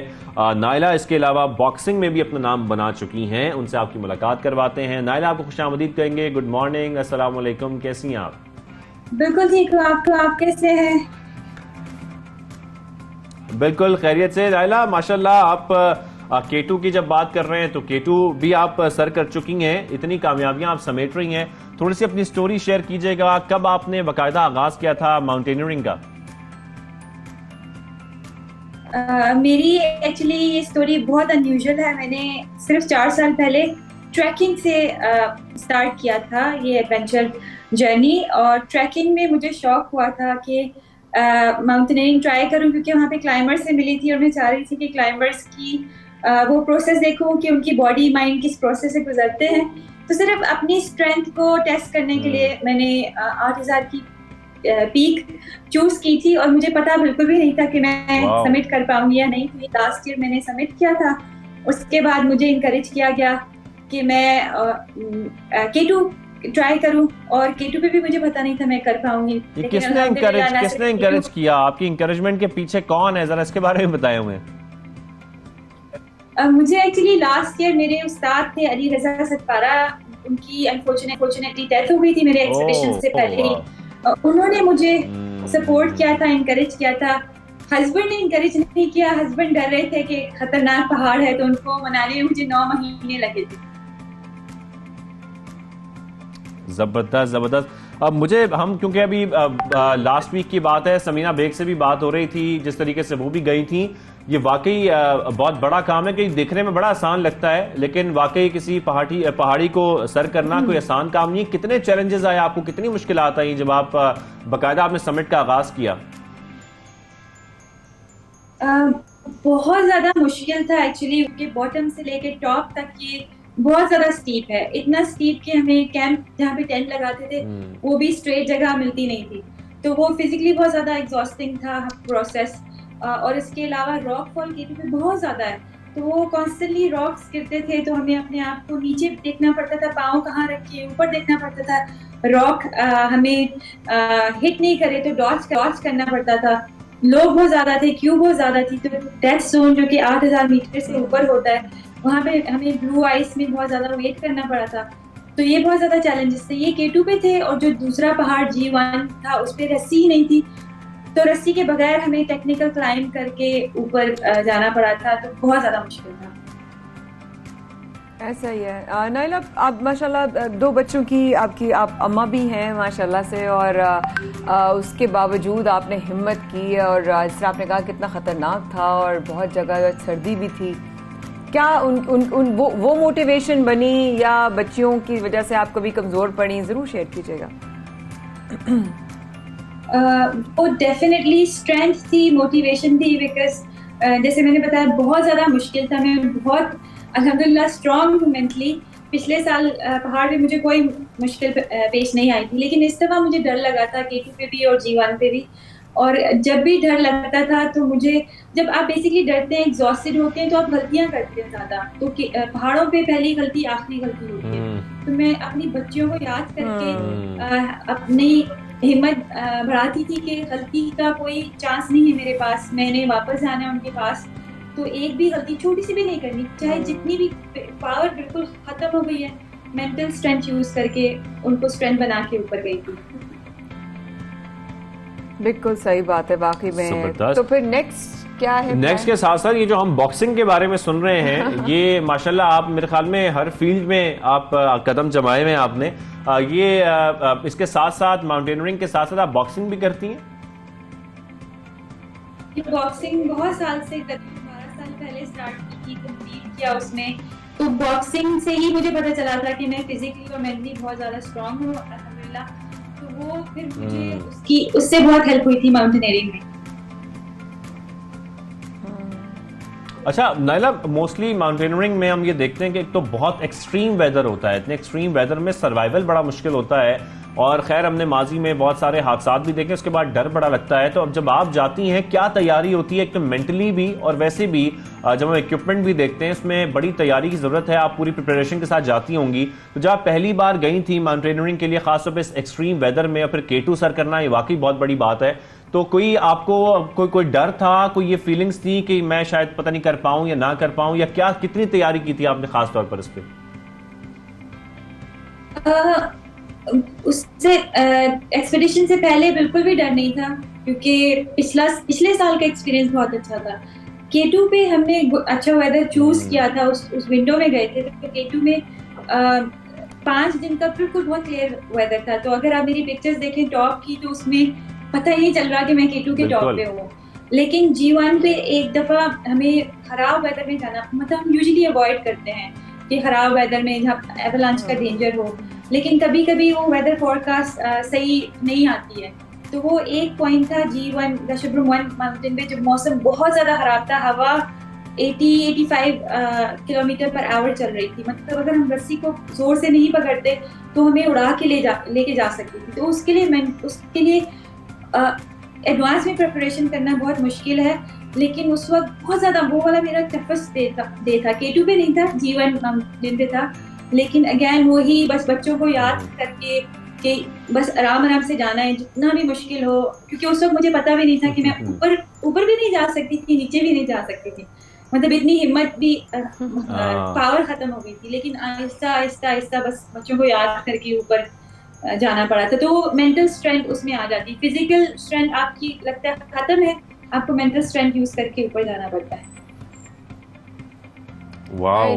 नाइला, नेक्स्ट क्या प्लान है? कौन से गोल्स हैं जो अब नेक्स्ट आपके जो है वो रोड मैप पे हैं?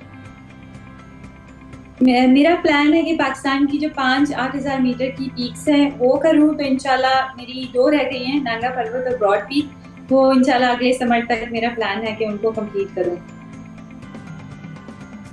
माशाल्लाह जबरदस्त। अच्छा, जो आपकी 2 बेटियों का आप जिक्र कर रही हैं, मैं जरा उनके बारे में जानना चाहता हूँ। उनका भी कुछ इंटरेस्ट है अभी से, कुछ क्लाइंबिंग में या कुछ इसके साथ साथ माउंटेनियरिंग के हवाले से? एक मेरी 3 साल की बेटी है, एक 1.5 साल की बेटी है। तो इट्स अ बिट अर्ली, लेकिन जो 1.5 साल वाली है ना, उसको मुझे लग रहा है कि शी विल बी स्ट्रांग। अच्छा, ठीक है। सही। अच्छा, इसके साथ साथ मुझे बताइएगा, अभी जो आपने जो आपने गई थी आप मुहिम जोई के लिए, उसमें आपके साथ टीम मेंबर्स कितने थे, कितने लोग थे टोटल, और आपके साथ और भी खवातीन थी? मेरी टीम में 3 लोग थे और कोई खवातीन नहीं थी मेरी टीम में। एक सरबाज खान थे जो कि पाकिस्तान के टॉप मेल क्लाइंबर हैं, और इसके अलावा सुहेल सकीफ थे जिन्होंने मेरे साथ ही क्लाइंबिंग स्टार्ट। यस, तो हम लोग तीनों बेसिकली एज अ टीम ऊपर गए थे, और जो K2 हमने अली रजा सतपारा जो कि अगेन लेजेंडरी माउंटेनियर थे जिनकी डेथ हुई है, उनको डेडिकेट किया था। उनको डेडिकेट किया। नाइस। अपनी तरह आप खवातीन को क्या मशवरा देना चाहेंगी, क्या गाइडलाइन देना चाहेंगी नायला, जो इस तरह से माउंटेनियरिंग करना चाहती हैं, क्योंकि बहुत सारी खवातीन हैं जो अब इंटरेस्ट बढ़ता जा रहा है, और खास तौर पर जैसे आप हैं, समीना बेग हैं, आप सब लोगों को देखकर मेरे ख्याल में खवातीन का इंटरेस्ट बहुत बढ़ता जा रहा है। तो खास कोई गाइडलाइन, क्योंकि इसकी बाकायदा ट्रेनिंग है, और मेरे ख्याल में पाकिस्तान में अभी तक कोई ऐसा ट्रेनिंग सेंटर तो नहीं है। हम इंडिविजुअली लोग सिखाते हैं या मोटिवेट करते हैं, तो क्या आपने कुछ सोचा है कि वो तमाम लड़कियां या वो तमाम खवातीन जो कि माउंटेनियरिंग करना चाहती हैं प्रोफेशनली, तो आप उनको कोई गाइड करें या उनको ट्रेनिंग दें? डेफिनेटली मुझे लगता है, क्योंकि मैंने भी, मेरे पास कोई गाइडलाइन नहीं थी, तो मुझे बहुत मुश्किल हुआ था लास्ट ईयर में। 2 साल की रिसर्च करने के बाद लास्ट ईयर का एक्सपीडिशन हुआ था, तो बहुत कमी है इंफॉर्मेशन की। मैं चाहती हूँ कि अब अगर मुझे अल्लाह ताला ने इतनी इज्जत दी है, तो उसको कुछ थोड़ा सा पॉजिटिव साइड पे लेके जाऊँ और लड़कियों की हेल्प करूँ। तो अभी मुझे सोचना है कैसे, लेकिन अभी मैं ये मैसेज देना चाहूँगी कि जो लड़कियाँ ट्राई करना चाह रही हैं वो ट्रैकिंग से स्टार्ट करें। छोटे ट्रैक जो 2 से 4-5 दिन के होते हैं वो ट्राई करें, देखें कि ये लाइफ उनके लिए है, उनको पसंद आती है, क्योंकि कुछ लोगों के लिए नहीं है, उनको पसंद आता है लेकिन जब वो ट्राई करते हैं तो बोलते हैं कि इट्स नॉट फॉर मी। तो वो मेरा मशवरा है कि वो पहले ट्राई करें, अगर उनको पसंद आता है तो बेसिक कोर्सेज हैं पाकिस्तान में, 2-3 छोटी स्टेप बाय स्टेप चलें जरूर, और ट्रेनिंग लेके फिर वो आप डिसाइड करें कि आगे क्या करना है, कौन सी पीक चूज करनी है।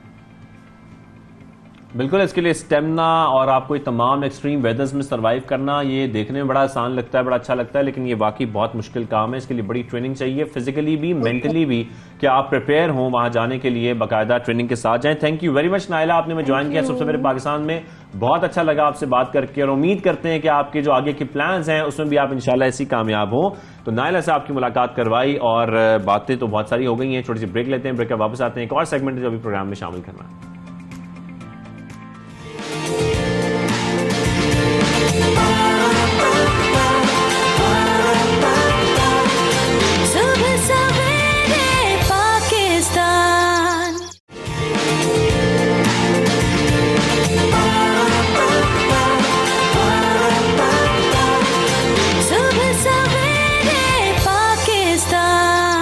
वेलकम बैक, आप देख रहे हैं सबसे सवेरे पाकिस्तान, और प्रोग्राम में आगे बढ़कर हम ज़रूर बात करना चाहते हैं बलूचिस्तान के हवाले से। हम हर प्रोग्राम में कोशिश कर रहे हैं इस हवाले से आपको अपडेट भी करते रहे बलूचिस्तान में इस वक्त क्या सूरत हाल है।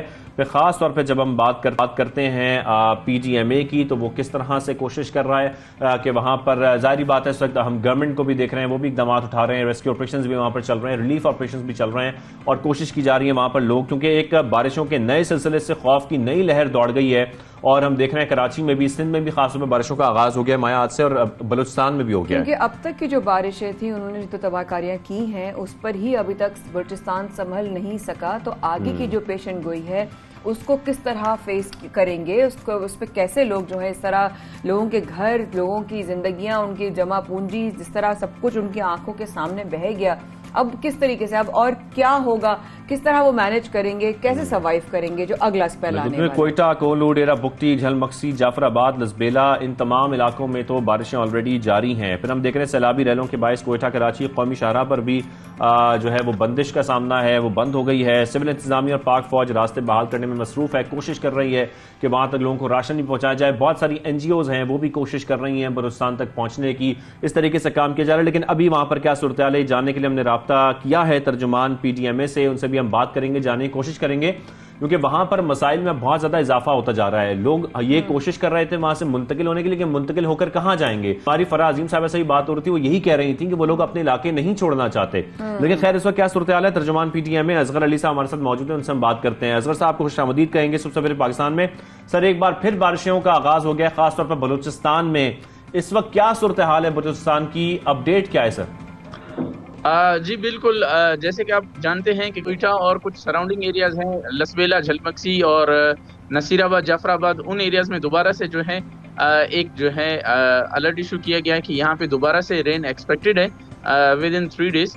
और उसके साथ साथ हमारी अपनी जो मशीनरीज है और रेस्क्यू टीमें हैं वो सोबतपुर, नसीराबाद और जाफराबाद के एरिया में ऑलरेडी काम कर रही हैं और मोर देन जो है 3000 पीपल को उन्होंने जो है एविक्यूएट कर लिया है। और उसके साथ साथ हमारा रिलीफ ऑपरेशन भी जारी है और वक्तन फवक्तन और हर दिन जो है हम मुख्तलिफ जो एरियाज़ है जहाँ से डिमांड आ रही है डिप्टी कमिश्नर की तरफ से, हम अपने सामान, अपनी रिलीफ आइटम जो है उनको डिस्पैच कर रहे हैं और हम सूरत हाल को भी देख रहे हैं। और इस वक्त आपको बता चलें कि अनफॉर्चुनेटली इस दफ़ा जो है अभी कल भी हमारी 4 डेथ रिपोर्ट हुई हैं मुख्तलिफ एरिया से, खोजदार, कोयटा, आपके कच्ची और नसीराबाद एरिया से।